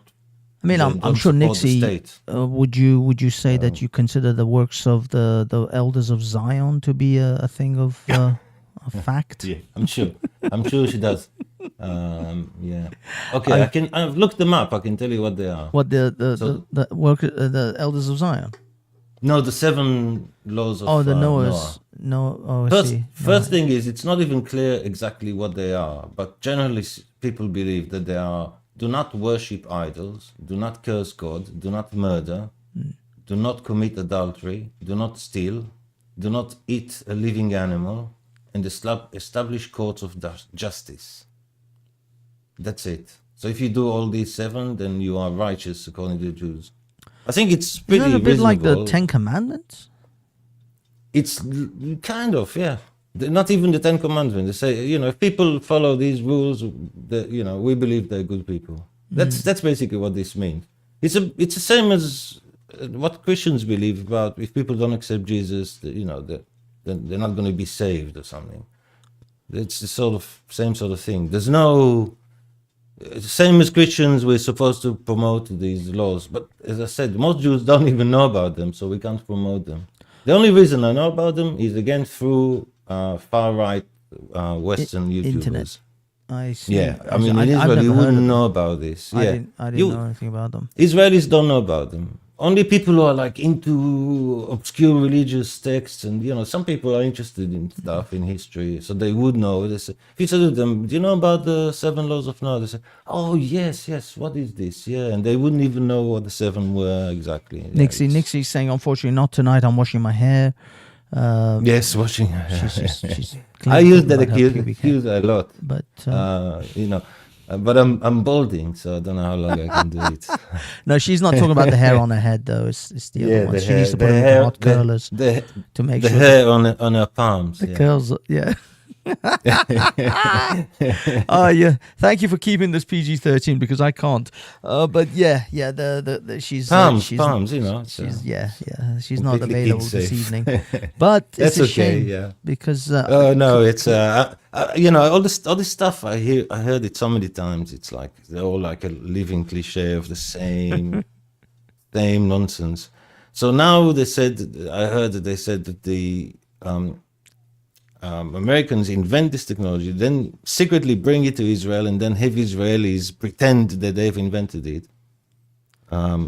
But again, what they'll see if they act the brains, they'll know that this is an embarrassing claim to make, because if you look at the number of Israeli engineering, math, and so on, all the relevant things, the number of graduates in Israel is almost double per capita of that in the West. damn. So we produce twice as many engineers per capita. But not only that, all these engineers, almost all of them, then have to join the army. And in the army, they get assigned into all sorts of secret plans and things that the army does, technologies, advanced technologies. And then they come out of the army full of lots of ideas for technology. And then they already create networks of people like them in the army. They come out, create partnerships. And that's how you have things like Waze, for example, which Google now use into their Google Maps. So every time you use Google Maps using Israeli tech, every time using Waze, that's completely Israeli. Lots of things are Israeli. People don't realize. That's all. Oh yeah, Like every time you use the internet, you're relying on a billion Israeli technologies, from RSA encryption, and it's just endless. Yeah. I mean, Endless. I know 90% of the apps on people's phones are made in Israel. Most people Not don't seem to 90, realize. but a good percentage. Yeah, and these are where the ideas come from, not something that's easy to replace by someone else. So this is one of the strong assets of Israel. People don't realize that Israel also helps defend them. So many countries in Europe are defended using Israeli weapons. You buy tons and tons from us. So when you put an embargo on Israel, it's ridiculous because we won't sell you the stuff you want. and it's just silly. Yeah, this And- is at the moment we have got the problem with David Lammy, who's our foreign secretary, who's started Well, to you've got the worst government for Yeah. a very, very long time, Decades. and you've had really bad ones before. Well, yeah, I mean, we have 14 years of just terrible conservative governments, Yes. and then now we've got this god awful. I thought Boris Johnson Labour. would be okay. He turned out to be no, because He was terrible. unfortunately some of his better advisors left or were pushed out, and then he was left with just simply listening to his wife, and very leftist sort of rhino type. Conservative members. So yeah, he was pushed further to the left again. Oh, because the thing is, you see, the Overton window in Britain has moved so far that even the Conservatives are actually leftists. There is no Yes. right wing or centre right party in Britain, at least not right now. I mean, there's this Reform who's trying to become that conservative centre right party, but you know they've got their own issues. But when it comes to Conservatives and Labour are just Marxists. They're just crazy Marxists. And Conservatives are Labour. Conservatives are left wing. So for 14 Well, there's a years... drift like this across everywhere. Even in Israel, we see it. Like people think Bibi is right wing. He's not right wing at all. That's what I mean. People think... I don't know if you know Tommy Robinson, the individual... Of course, activist. yeah. People think he's right wing. They call him the far right. And the man I know. is nothing but left. He's He's like kind of a liberal. Yes. He's sort of a liberal. Yeah. Liberal. I would say he's actually centre left. I actually He's think like a traditional kind of liberal. kind I of don't traditional know. liberal, Yeah. but really centre left. Because if you actually ask him about things like gay marriage, trans rights, leftist policies, leftist things that most leftists support, like he will support health, all of them. He has no tax, problem with all of that. Probably, He's not a conservative in any sort of real way. You know, Muslims are actually more conservative than like Tommy Robinson. Muslims Yes. are more right wing than Tommy Robinson. You ask Yeah, a Muslim they about the gay Muslims rights, vote. they'll tell the you Muslims exactly what vote- they think. You see, that when the Muslim is a minority, they have a philosophy on how to behave as a minority, and part of that is to take the weak position. So while they're a minority, they will vote left, they will vote for human rights and all this sort of stuff. Freedom Because of speech. obviously, because it works for them. But once they reach a critical mass, they will flip Exactly. the script. It's part of the philosophy. It's like they know this. At least some of them know this. 100%. 100%. The fact But is, what in Israel we have 20% Muslim people. In the UK, what do you have? 7. How can you not take care of it? What's wrong with you guys? because as I say, it's the people are not willing. Those who should be taking care of this issue are not willing to do it. They're Yeah, maybe capitulating. if they instead of sitting around and blaming Jews and coming up with all these feminine conspiracy theories, act like man. Say no, we're not having it. We're Yeah. not having it, you know. Right Go now, on a major strike. Just nobody turns up to work. Nobody does, you know, just whatever it takes. Just people are like just acting weak. right now, this is the insanity of the left. We have a politician in Britain. I forgot his name. What was his name? MP opposes call to first cousin marriages. We have a debate on whether you should get married to your first cousin in Britain right now. That is the You know what? I don't know what the law of in Israel Britain. is, but I don't know what the law is in Israel. I never looked it up. It's never been talked about in Israel. I know that the like the very Orthodox Jews, they kind of marry within the same community. So, but they're very aware of this. I know that a lot of them do blood tests before they get married. Well, the thing is, you see, there's one thing to be said about pointing at the Middle East and going, look at those crazy inbreds, because they're all first cousin marriages. It happens in Iran, it happens all over the shop. And obviously sub-Saharan. Actually, I don't even think it's just sub-Saharan Africa. I think that's all of Africa practices it to some level. Egyptians, Moroccans, Libyans, etc. I think the worst is in actually is like the Iraq, Syria region. Is the worst. In Iran, because I mean, I literally know family members who are first cousin marriages, and they've had children with twisted spines, they've had children with heavy autism, all sorts of fucked up things and messed up things that happen when these kids are born. And the thing is, in Iran, they've had blood tests for years where if you're first cousin marriage, you have to, actually it doesn't even matter. In Iran, it's standard that if you want to get married, you have to have a blood test so that they can you know, in test your Iceland they have an compatibility. app. They have an app because they're so all closely related in Iceland that you really have to be careful so you don't end up Marrying. you know, starting a relationship and then finding out. You check it the first date. Now you have this app and you kind of you swap your cards name. or something and you see if you are related. Yeah. I can imagine. But the fact is that we actually have an MP in British Parliament now talking about how the benefits of first cousin marriage. These things were unheard of in Britain. Is this British values? It's nothing to do with British values. This is literally actually- the barbarism of the East. That's now I in. said this on Facebook like probably 10 years ago to someone from England, and he blocked me. I said, you know that there's like 30% of the UK, what do you call it, genetic mutation, like cases in hospital where they have to treat people for genetic, what do you call it, like deformity, that's it. 30% are Muslim, I said to him. Yes. Yeah. I said, what do you think that is? I said, another symptom is tendency to have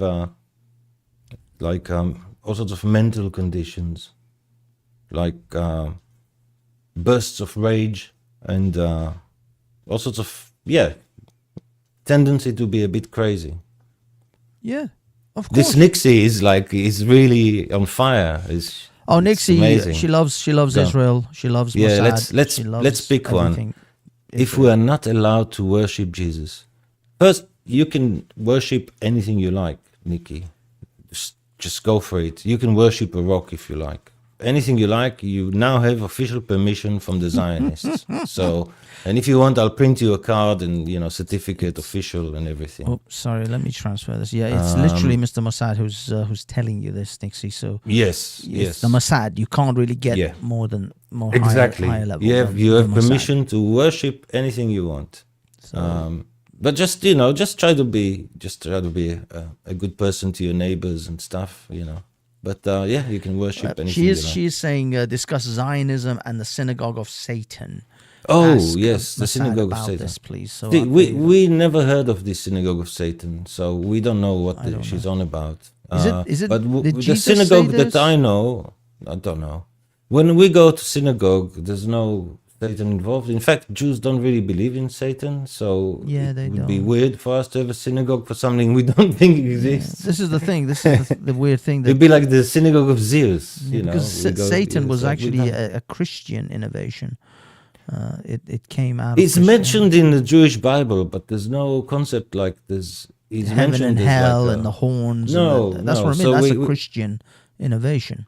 no Jews definitely can't worship Satan. Then you are going against the basic idea of Judaism. So no, Also, no. heaven and hell. You said there is a heaven and hell within Judaism. Is There is a kind of there is like there is the next world, and what it will be for you depends on your deeds in the past. So if you did good, then in the next world you'll be in a very good place, and God will be your friend, and everything will be cool. And it's not very clear what would happen, but it's good. And if you did bad stuff, then it's gonna be bad. That's basically. But there's no. But I think that you can then, if you go to the bad place, if you behave really well there, you get upgraded gradually, to the good place. If you really work hard at it, that's what I hear. we actually have a lady called Mel, who's also a Jewish lady in the HAFEZ Reflex chat, not the Banksy chat, and she's the one who actually I meet for these protests outside of in London when there's Palestinian protests. Usually I end up with Mel, Busker in the park, and the other guys who are counter protesting the Palestinian protesters. So they're the Jewish support league, if you like. This is hell, isn't it? Thank you, Mel. Thank you for your message, Mel. Yes, I did come back from Liverpool without a Liverpudlian accent, so I managed to survive 2.5 days in Liverpool and not be infected by their accent. So there you go. There's that. The thing is, Mel, you just joined me, and I actually was planning to finish this stream because it's coming up to 2 hours now, and I think this short form stream is yeah. It's just that I heard your tone was like as if you're saying, go and look up these people. It's like you I think you believe this stuff, and you're just trying to be, to say. It's like I don't know what to do anymore. It's like yeah. I mean, it's just the stuff that these people believe. The thing is, I knew that by pointing out, especially Kenneth O'Keefe, that's going to bring out a certain type of audience, and it will rise a certain group of people to the surface. Oh, I see. And because he tried to smuggle weapons for Hamas, didn't he? So he's like a weapon smuggler. This is the whole thing about the flotilla, which was the one that it was actually in his Wikipedia bio, in regards to him being on board of that ship, and the Israelis stopped it from docking. So this was when was this? Nixie's talking about the Talmud. I'm sure she read the whole Talmud. In 2001, she knows everything about it. It's funny because that when half the Talmud quotes they have, they're just made up stuff from books that don't exist. Like literally, if you search the quote, you'll never find it. Except on Nazi sites. It doesn't exist.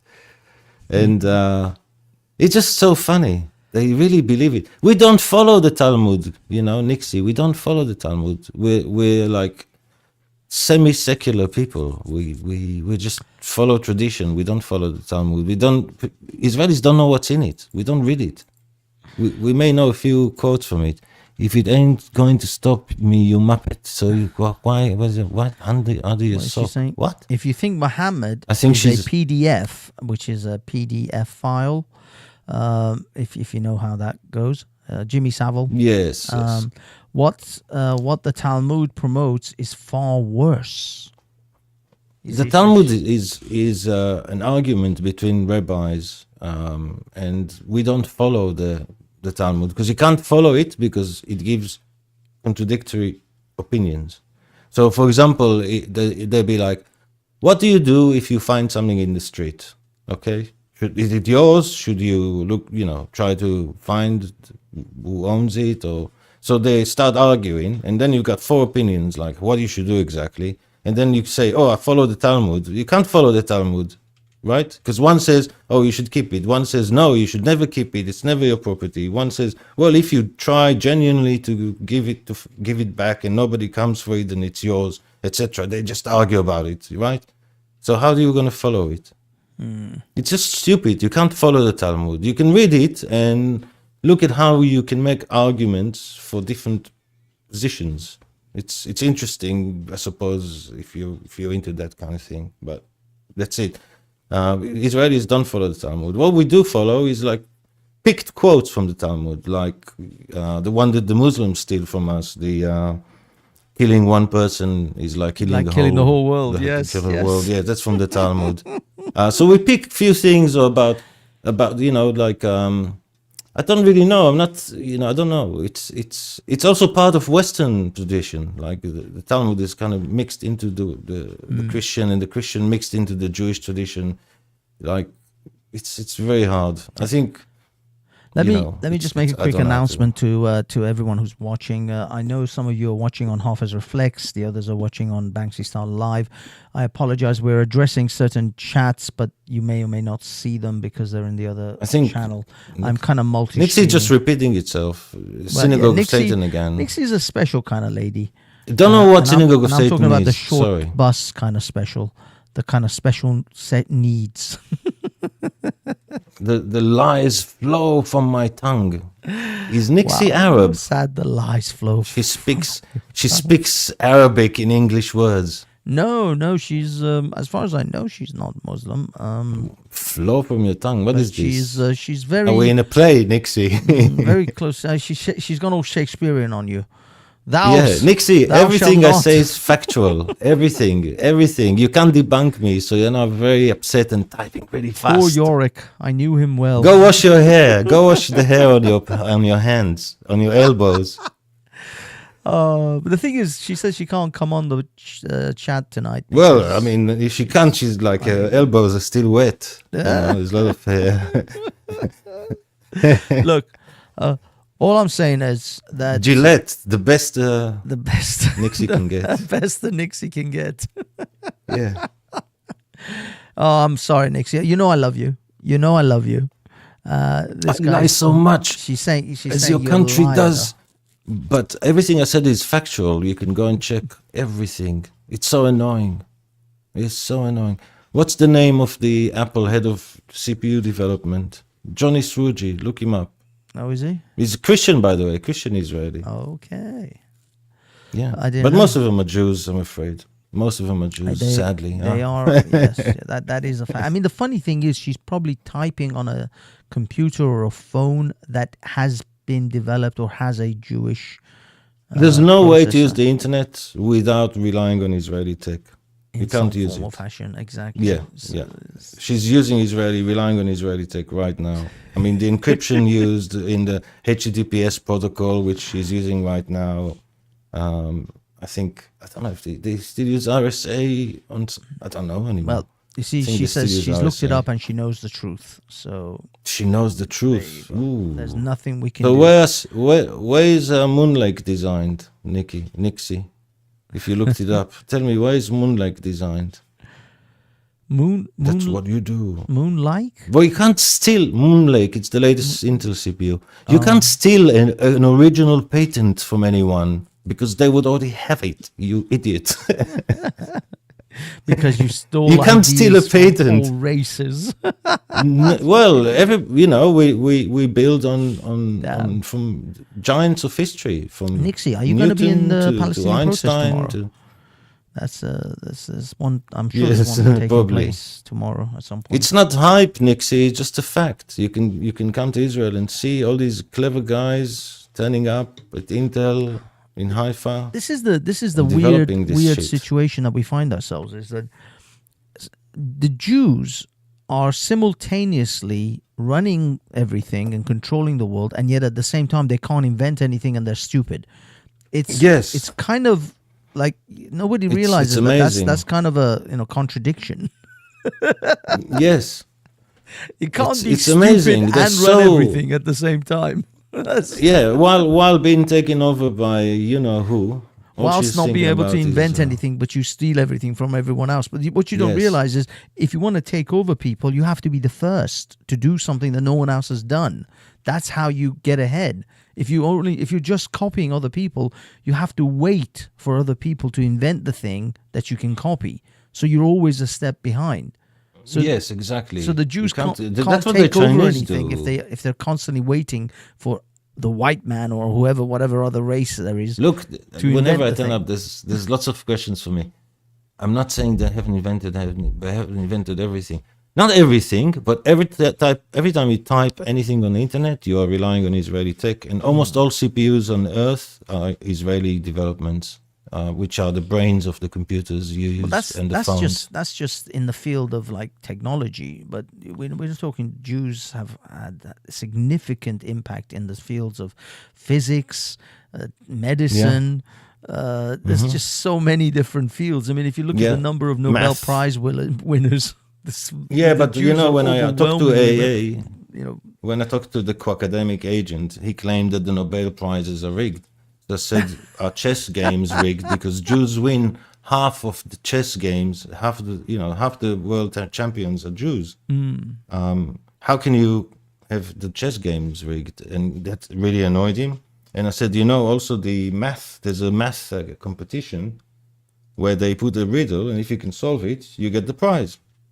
I said, then half the time Jews solve the riddle. So what is that? Also a Jewish conspiracy? well, tell yeah, them they the set up answer? these competitions. See, what you don't realize, Mr. Mossad, is that they set up these competitions so they're rigged so that it makes the Jews look good. Yes, That's yes. what it is. They, The Jews they set use up the they chess use Jewish matches, numbers. and They the- use and the- Jewish numbers. Yeah, exactly. They use Yeah. like, I don't know, some kind of Hebrew numbering system. Yes, and yes. they rig the it's, game just to make the Jews look good because they have to, keep the facade that the Jews are exceptional and they are Yes. really, really, high IQ. And in fact, Well, all the the- IQ you know, tests with- are rigged for Jews to win. the Jews are talented in certain fields. It's just I mean, the thing is that the British are also exceptionally.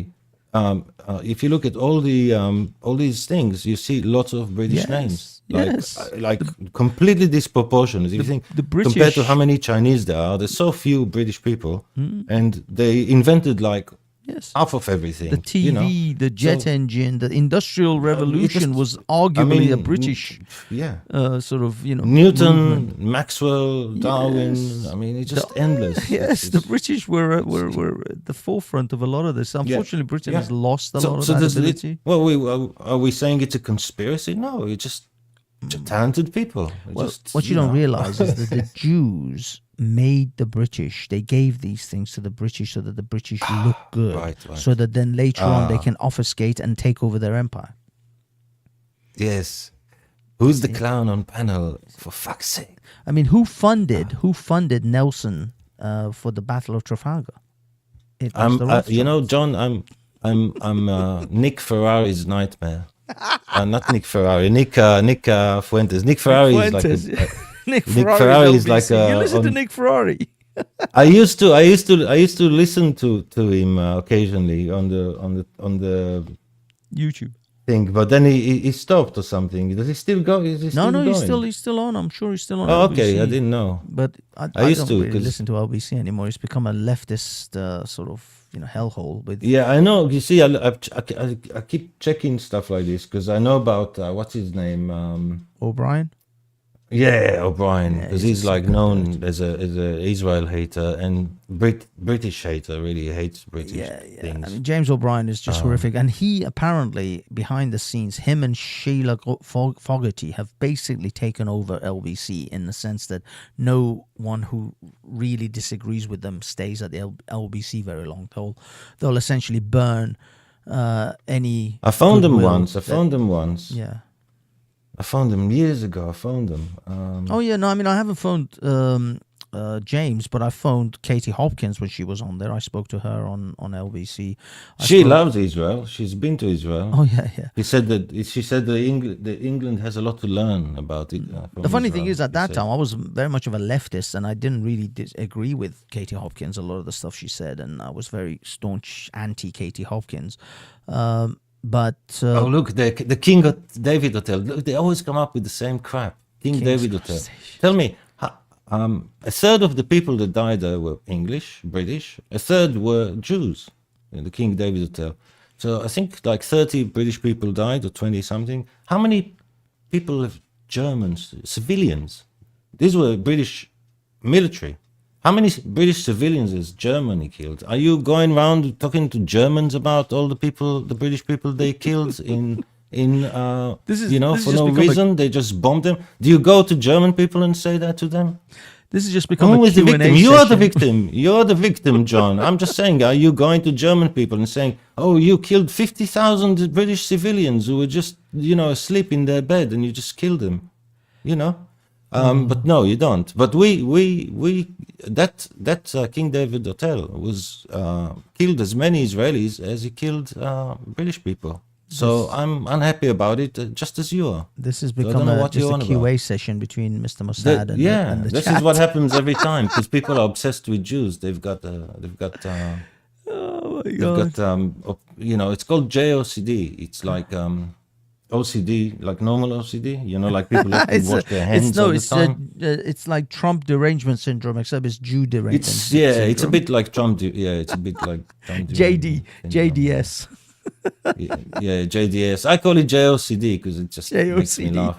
Because it's like you can't think of anything except Jews. Like there's a leak in your roof. It's the Jews again. They somehow conspired to destroy my roof. Who else asked something stupid? But yeah. So yeah. it's endless. It is. Okay, Mr. Mossad, I'm going to wrap this up because we've Yeah, I didn't mean to go on. I know. I always promise to myself I'll just be short and just drag it on. But you really had me worried with this theory. I thought for me that you believe it. It's just so crazy. What the stuff thing they is, come up with. it's so easy. It's so this is the thing about these conspiracy type of things. It is actually very easy to do this. I mean, I should, in all honesty, if I was trying to really grift, I could just make an entire conspiracy theory channel just devoted to this crap, and a lot of them do really well, dude. I want to end this show, but just now you got me started. I just clicked on a suggested video by YouTube the other day, and it took me to this channel this guy was talking about how he has outer body experiences and he can now teleport to other parts of the universe whilst he's in this lucid dream state. So he puts himself into a lucid dream state in which he leaves his own body, and then he has now discovered, initially it was other people or other beings on the other side of the universe opening these portals where he could just communicate with them. So they were viewing him and he was communicating with them or something. But then eventually now he's reached a stage in which he can open portals and then and move his energy to the other parts of the...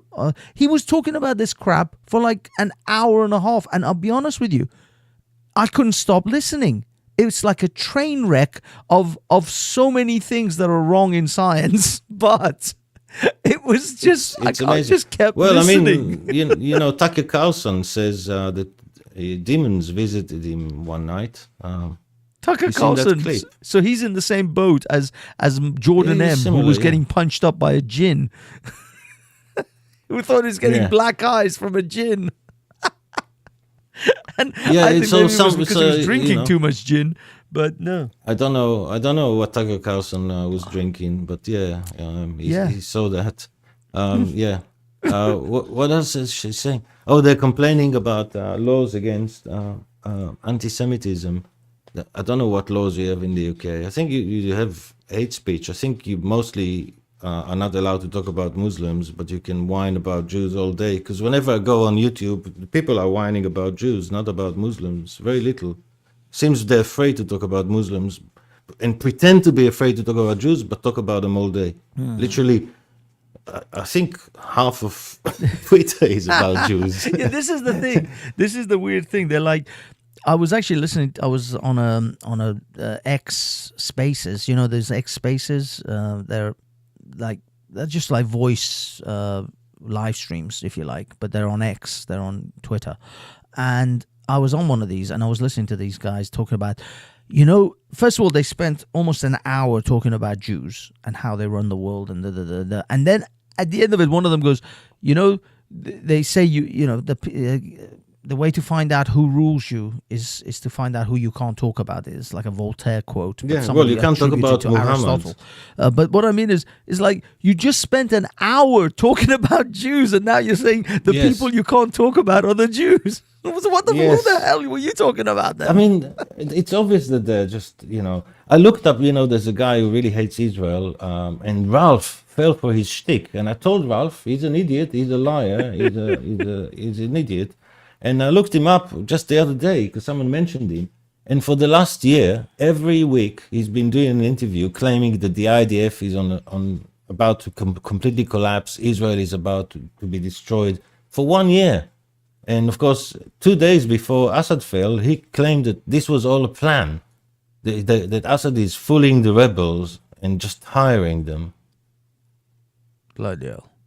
So Yeah. so I mean, this is he was just a claiming that the merchant, whole isn't it? thing was actually a plan by Assad, and then Assad fell, and his whole Yes. Yeah. Plan And he went to keeps saying, listen, I mean, and even last week, he's had an hour-long interview. I didn't watch it, but the big, thing on, on the image said something like, is IDF about to collapse? Soldiers are leaving the army. Also, he's been saying that every week for a year. And in the meantime, Israel destroyed Hamas, destroyed Hezbollah, Syria collapsed, Iran is about to collapse. Trump now issued a warning to Iran, he's going to nuke them or whatever. This is, nothing is going like what he predicted, and people still watch it and still think he's really good and he's right. Scott is the, you look at the comments, Scott Ritter tells it like it is, like what? Have you ever heard of a thing called gematria numbering? No. Yeah, Gematria. Yeah, Gematria. Nixie, you just go and look it up, Scott. That's what Scott Ritter does. I've got screenshots of him because I was proving to someone. I got like 10 screenshots of Scott Ritter from last year claiming the IDF is about to lose. No, you know when I was watching George Galloway, that's what they were saying. They were saying Yes. that just before Assad fell, Israel was losing. They were being humiliated. I'm like, on what planet are you living on? How are they losing? They destroyed Hamas. They destroyed, utterly obliterated Hezbollah. And they were showing Iran as extremely weak in this whole situation, because the best Iran could do was essentially give us a fireworks display when they launched rockets at Israel. It was just a pretty hot fireworks display. So they completely destroyed all their enemies around them, but they were apparently losing. Yes, yeah. And I don't know how people still, Danny Haiphong, is another donut, These people have been predicting the end of Israel for years. I mean, it's funny how Ralph, who's a very clever guy, right? So you remember Ralph? I haven't heard from him for a while. I'm sure he's still And around. he's a really smart guy. Yeah, he's a good guy. But he fell for Scott Ritter, and it took me 2 minutes to know that Scott Ritter is a moron. 2 minutes. And people fall for him for a whole year. For a whole year, he's telling them something is about to happen any minute now, and it's not happening, and they still fall for it. You know what? Because they hate Jews so much, it just helps them cope. Because someone is telling them that the Jews are about to lose every week, and it makes them feel a bit better about life. This is what I mean. This is like, to me, at this point, someone like Nixie, for example, or anyone that is an Israeli hater, they must be heavily demoralized. I mean, I don't even know how these pro-Palestinians get out of bed on a Saturday to try to protest this thing that is horrifically losing. I mean, they must know. I mean, unless they live under a rock and they don't even know anything about the news, they must know since October 7th, when they had their little moment of joy, and believe me, there was plenty of Palestinians who celebrated October 7th. But don't think for 1 second it was just the Hamas guys who celebrated that shit. Since then, it has been a incredibly fast downward decline for all of these supporters, for anyone who supports the Hamas and Palestinian cause, quote unquote, or supports Hezbollah in any way, it has been just an unbelievable onslaught of just destruction from these lot. And eventually, Allah willing, Iran will fall as well. The Iranian regime will go the same way as Hezbollah. Now, from my perspective, that day can't come fast enough. But I just don't want it to come in the way of Syria or Iraq, which means another Islamist organization, another Islamic jihadi type takes over the Iran government. I don't want it to be that way. That's all I don't want. But, we just don't know because revolutions are unpredictable.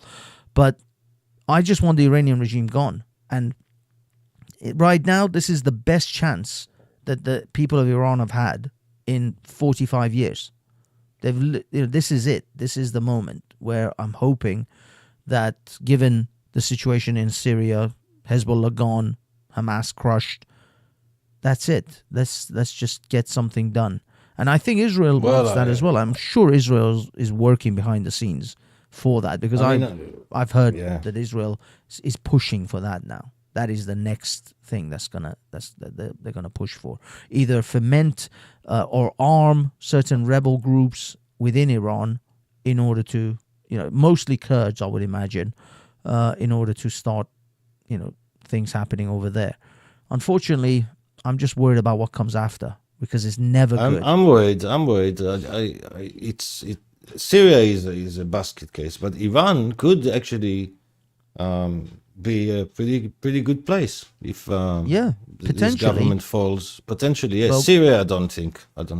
Well, this is the problem with these countries like Syria, Lebanon, Iraq. They have this, and this is, by the way, this is my own friends, my own secular friends who I go out drinking with, and we do tequila shots, but they're Muslim essentially. I mean, I've got one of my best friends is Palestinian, actually. But I've got friends, Iraqi Kurds and Syrians, Kuwaitis. There's a whole group of us. When Hosni Mubarak fell and went to Sharm el-Sheikh, ran away there, my friends were like, I hope, because when the Muslim Brotherhood was essentially, going up and becoming elected and all that, they were like, oh, I hope they make it a good Muslim country and they bring Sharia. I'm like, what are you crazy? Why would they do that? Why would you even wish for that? That's going to make Egypt a hellhole. It's like, no, it'll make it better. Even the people who I hang out with, who we do, I'm like, dude, you guys are as much Muslim as I am. You guys do everything. You fornicate, you have sex out of marriage, you drink alcohol like crazy. Admittedly, none of them eat pork. They still don't eat pork. That's that's a line they won't cross. Yes. That's like, but that's an easy one. That's exactly, an easy one, exactly. But other than that, they do everything else, and yet when it comes down to the politics, they still wish for a Sharia country. And I'm like, you wouldn't survive under a Sharia country. You wouldn't want to live under that situation. Why would you want Egyptians to live like that? Why would you want anyone to live like that? But they still have it in the back of their head. There's this fanaticism. I guess it's indoctrination that when Islam ruled the caliphates, when Salah ad-Din had his empire, when all the Umar bin Khattab had his empire, then the caliphates ran things. The world was just a better place. They've got that implanted in their skull, and they just can't get it out. They can't come to the realization that an Islamic world is a terrible world for everyone else that's not Islamic. In Israel, we have Muslims who don't believe that, and they join the IDF, they fight for Israel, they know that they are the lucky ones, and they fight for that. Yeah. So Nixie is saying that many Jews have the same feeling as her. I don't think the voices in your head are many Jews. It's just voices in your head, Nixie. It just the voices, it's not Jews. The many Jews have the same feelings as me. Are they anti-Semitic too? Well, Yes, yeah, the voices in your head unfortunately, are anti-Semitic. Yes, there are self-hating Jews though. That you have to actually. there's the same family that goes every week in London, right? Yes, There's one family. It's one family, by the way. really, When they they say, all "Oh, hail the from one. Hasidic Jews," it's one Jewish family. Out of all the Jews in London, there's one family that is anti-Zionist and turns up. I mean, a lot of them are not pro or anti. They don't really have any. But a They lot don't of really care that Jews, much. even in Israel, there are Jews protesting against this conflict with Hamas and Gaza and all that. So there's still a lot of Yeah, the far left. leftists. That's the far left. That's a different type of person. I'm talking about these Orthodox Jews Yeah. that turn up, and they always make sure that they're very visible so they can say, "Oh, look, Jews are protesting with us." But these Jews, it's just a crazy family. They're very weird. Yeah. Yeah, Yeah, we they're know they're in about London. them. I see them. Yeah, almost every time I go, I see them. I video. Yeah, they have a branch in Israel too, Mm. where they protest against the existence of Israel in Israel. Yeah, this is Yeah. this is the irony of it, that they have free speech Yeah. in Israel, which they wouldn't Yeah. if they lived under an Islamic state. Oh, if they lived under their own rules, they wouldn't. There wouldn't Yes, be free even on speech the either. road. They're crazy. I mean, they're like hardcore. It's Religious. incredible. I mean, even the proper religious people, very religious people in Israel, don't like them. They don't. They consider them crazy. Nobody really likes them. Yeah. It's just a weird sect.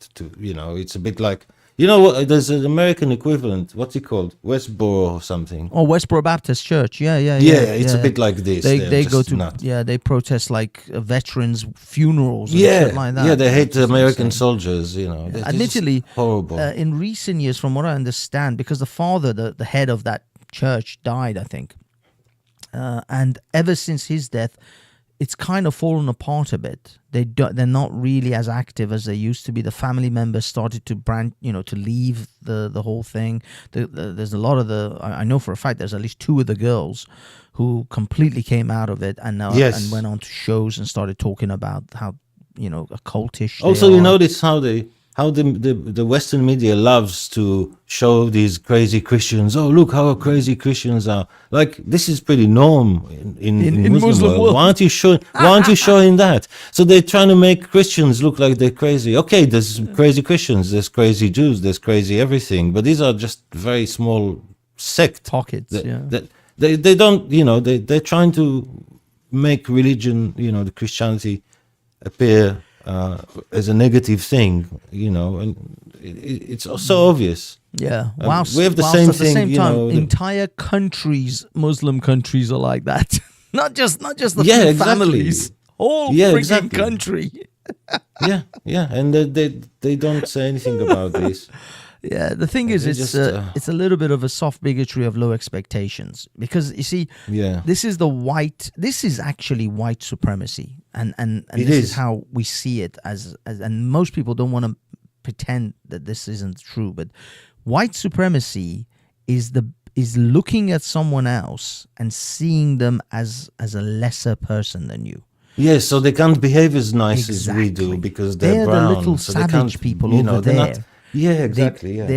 We're the sophisticated, first worlders. Those are the little third worlders. So we don't really judge them on the same grounds as we judge the first world people. So a Christian, being a first world sophisticated person, can't behave like a savage, can't behave badly and wish bad things on like veterans and whatever the Baptist Church does, because we're sophisticated. They're the sophisticated first worlders. Yeah. Those little savage third worlders, well, Yeah. it's what they are. They're savages. So we got to excuse them. We pat them on the head and we say, "Run along, little savage. Here's a white man here to save you." That Yes. is the racism of the left. That is the They also core think of the that left. Americans think that anyone who comes to America is going to see how amazing America and Americans are. He's Exactly. just going to be like them. He's just automatically he's going to Immediately forget all wanna be about like them because thousands of years of tradition, and he's going to become an American, and he's going to Yes. Yeah, this is what I play mean. the banjo, and They I don't never know what else. they never actually I don't even think half the time they're even conscious of how incredibly patronizing and racist that attitude actually is. But and they and just it doesn't have matter. all day long. I tried so many times to explain it to them. I said, you're thinking that everybody is an American. You have to stop thinking that everybody is like you. People are not like you. You're the odd ones out. You're the weird ones who decided that nations and race is not important and you're all Yes. going to mix together. You're the odd ones out. I'm not saying it's bad. You know, it's good. There's nothing, this America is great, but you have to understand not the whole world is like you. You can't just turn up and think that, assume that everybody works like you, Exactly. and trying to make a democracy in Iraq. It's just like you could explain to a 5-year-old why Iraq cannot be a democracy, and yet Americans think they know better. Yeah, yeah, 100%, 100%. And as I said, it's these attitudes that actually, through their supposed goodwill, actually gets America in so much trouble. Now, don't get me wrong. I think historically, America has done some things geopolitically in order to advance its own agendas. course. They've overthrown democratically elected governments. They've overthrown benevolent dictators. They've overthrown so many various people who could have actually done well for their own countries, but they did it because it suited either the corporatocracy of America, or geopolitically it was advantageous for America to have a puppet that they could control versus a patriot that they couldn't. So these things have happened. These are not myths, and I've read the Confessions of an Economic Hitman. Believe me, several times. I know how that works, and I've also read another America book, The meddles- Dictator's Handbook. I mean, America, people say Israel controls America. It's exactly the opposite. America controls Israel. Literally, if we don't do what they say, they don't send us the weapons that we paid for. So they totally control us. But also, apart from that, they spend millions on propaganda in Israel, and they finance all the anti-government organizations and protests. So America, is like really trying to push our government out. They don't like Bibi. Of course, Trump will stop this, but his CIA and his, the State Department, they hate Bibi. So they're still gonna try and depose Bibi, no matter what. They got him the same as Trump. They're chasing him in courts with all sorts of, weird cases that it's not clear even if he did anything. It's just nonsense. Let me ask you one thing, though. Political. Do you think that Bibi should pay at least a political, after this situation, this conflict situation has finally ended? Should he pay a political price, if not an actual jail sentence, for the lack of security at October 7th? I don't know, but that jail, definitely not. Absolutely not. He hasn't done anything wrong. But that You could was say he a misjudged. gross negligence. Yeah, but he wasn't given information. So once you say, okay, it's his fault, then he says, well, nobody told me. Then you go, then who should have told him? Well, You go exactly. back down the Some chain. heads You must roll find- for that. Yes, they're already starting to. The thing is that they didn't want to create a chaos in the top of the army, where people will start ganging up on each other and creating cliques where they, so Especially in the that's middle my of this guess. conflict. Yes, but you can't blame just him, and definitely there's not. He didn't do anything to go to jail for. But what he did do is he showed bad judgment, basically, that he listened to the people who were telling him, giving him wrong information, and we vote for him because he's supposed to be the guy who's smarter than everyone, and he can figure them out. And if they lie to me, and I will keep you safe, and that's why he's going to have a hard time getting voted for not being, for not fighting hard enough. So it's funny that people think about him as like the warrior and stuff. He's like very moderate in, most Israelis want him to be more hardcore, Would you say that the next election, that whenever that may be held in Israel, he's out? If he was now, he would win. He would win right now. Oh yeah, totally, yeah. The opposition is destroyed. Yeah, of course.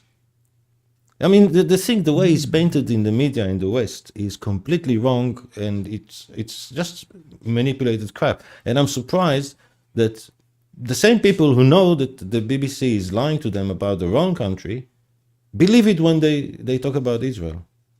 Right? Interesting. They know, yeah. So no, Bibi is. They just did a survey, and he would win quite easily. Yeah. Interesting. And he's got more support. Personally, he's got 3 times more support than the next guy. 3 times more. Wow. Yes. Interesting. In a personal. Don't forget, we don't have 2 parties. We have several. So. Oh yeah. It's kind of like Britain. So he's got like 30%, and that's like huge, But the next guy's got 12. Okay, so yeah. All right. Okay. But yeah. I mean, I think the Israeli system is very similar, or probably was modeled after the British system. It's a party system. It's not a,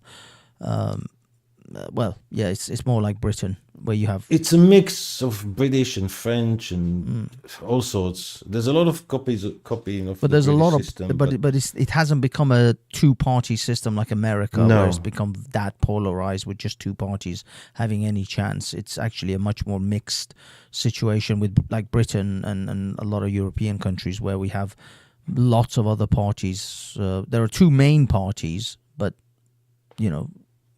quite often, actually, in the last few in recent history, the parties have to have because there was a hung parliament, so they had to have coalition parties in order to be able to actually become government. In Israel, it's always because of the way the system works. So in Israel, 30% for the prime minister is huge. It's a lot. Yeah. It's not like in the UK. It means he's going to get over 50% in the election. He's going to have 55% once the coalition forms.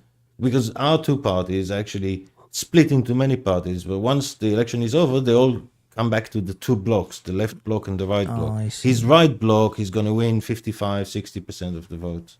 Interesting. That's what's going to happen. That's a lot, actually. So it's different to the UK. So he's got 30% approval rating, essentially, in Israel right now. Yes, but because there are many parties, it's split among many people. But the second one has got 12, and the next one has got 10%. And so that's like huge 7 for that sort of system. And then once the election comes, he's most likely interesting, because I honestly thought that he's going to get the highest number. Yeah, I thought he's going to have a lot of problems, but he might. Who knows what happens next, right? So public opinion changes. But I have to admit, I mean, I'm not. I gotta go, actually. So I know you need to go. Oh, you do? I've gotta go. Oh, excellent. Yeah. Okay, good timing. Excellent. I know. It's just I keep going and you keep going, and then we just keep going. No, I have to run. right now. So excellent. Okay, take care, Mr. Mossad. Thanks for talking, and we'll talk soon. Yeah. Thanks. Indeed, we will. Thank you, sir. Have a good one. Okay, ladies and gentlemen, that is our show. We're gonna call this one a day for now, because it's midnight. It's actually HAFEZ midnight. I gotta get some sleep. Mel, I hope I see you tomorrow, my love. Guys and girls, I will be doing another HAFEZ Reflects on the road tomorrow. So if you're not subscribed to HAFEZ Reflects, go over there and subscribe, like, all that good stuff. And also, keep it locked to, and hit that notification when I go live. It should be around 1-2 o'clock, probably about 1:30, that sort of period. And there'll be, I'm sure there'll be some interesting antics at London, where the pro-Palestinians meet the pro-Israelis. Oh, big up Midlife Bro Logic. Barney was in his house. Barney, I'm about to end this one. So, if you're starting a live stream, plug it now. Where are you going? Central London, just Parliament Square, Whitehall, that area. I believe that's the general where the pro-Palestinians are going to be, and I believe the pro-Israelis are going to be nearby somewhere there. So that's where I shall end up tomorrow. Yes, live stream in an hour and a half. All right. So anyone in the States, or anyone who's got insomnia and doesn't want to sleep, around 2 a.m. UK time, you'll find Midlife Bro Logic. Go there, like and subscribe if you wish to check out. Dude, I've been wanting to talk to you. Your last stream was like 26,000 views. You were crushing it on that one. I don't know what the hell you did. Who did you suck off on from YouTube to get that kind of algorithm massaging. But yeah, man, Barnabas is crushing it right now on his channel. So guys, go there. Vertical stream. Yeah, dude, that's what I'm doing right now. I'm on a vertical stream. I've in fact managed to get OBS set up for vertical streaming. So if you actually go to HAFEZ Reflex, not the Banksy Star Live channel, you will see me vertical streaming. So yeah, it's not vertical. It's not vertical. What the hell are you talking about? It's not vertical. The shit is vertical. I verticalized it. It's supposed to be freaking vertical. It looks vertical. It's very vertical. It's very vertical. Go to HAFEZ Reflex, not Banksy Star Live. It's bloody vertical. I see it on my phone. I'm looking at it. How can you tell me it's not vertical? But it's not being broadcast as a vertical stream though. I think it's being broadcast as a regular stream but in a vertical form. Okay, gonna have to look into that. Maybe it's the way I set it up. But it's very vertical. But anyway, this was just an experimental session to see how things go. Sorry, had a call from... Oh, it's okay, Mr. Mossad. Thank you for coming on. Thank you. You've been a gentleman, sir. Nixie, I love you. You're a sexy woman. And you and I could have some just horrific hate fused sexual coitus. I think, we would have that angry sex, resentful and just... It is vertical. That's the same. Me or my says it's vertical. I thought it's vertical. Looks vertical. But it isn't in that YouTube style vertical. I don't know. I'm not sure. I've set it up. I'm testing it out. Next time maybe it'll be different. But for now, I believe it is time for us to depart, ladies and gentlemen, for us to bid you adieu, because I'm done. And besides, I need to go and get changed. I gotta keep this thing PG-13. I can't say the things I want to say. Nixie, you and I will do some crazy things under the sheet scale. I think the level of visceral hate you have for me, you can just do me out of disgust. It'll be that kind of coital engagement. But for now, ladies and gentlemen, thank you so much for joining me. I am going to bid you farewell. Go to HAFEZ Reflex TV, HAFEZ TV. For those of you who need to know, let me write it down here.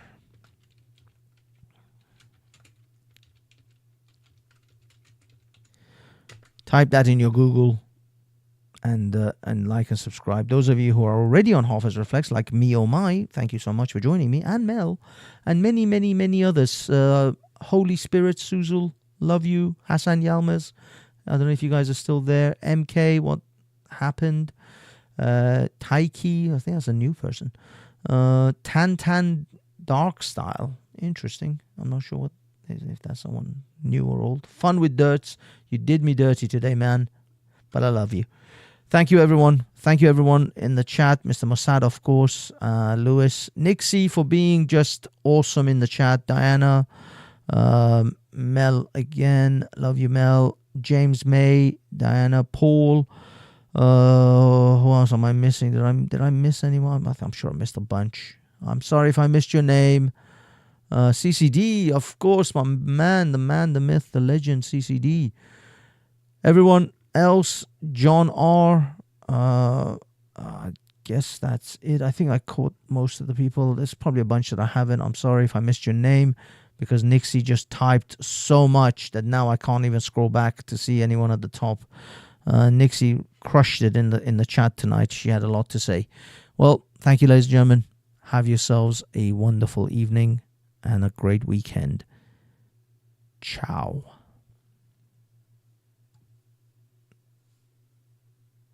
How do I play this son of a...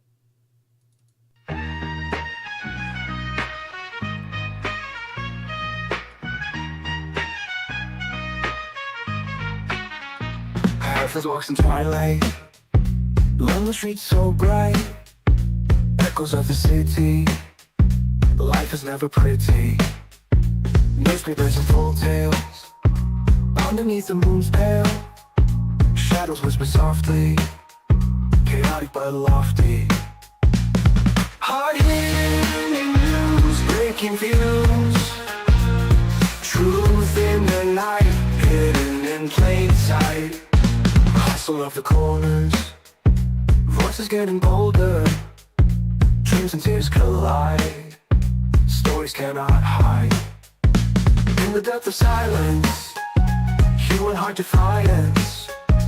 Finding light in dark, leaving a lasting mark. Hard-hitting news, breaking views. Truth in the night, hidden in plain sight.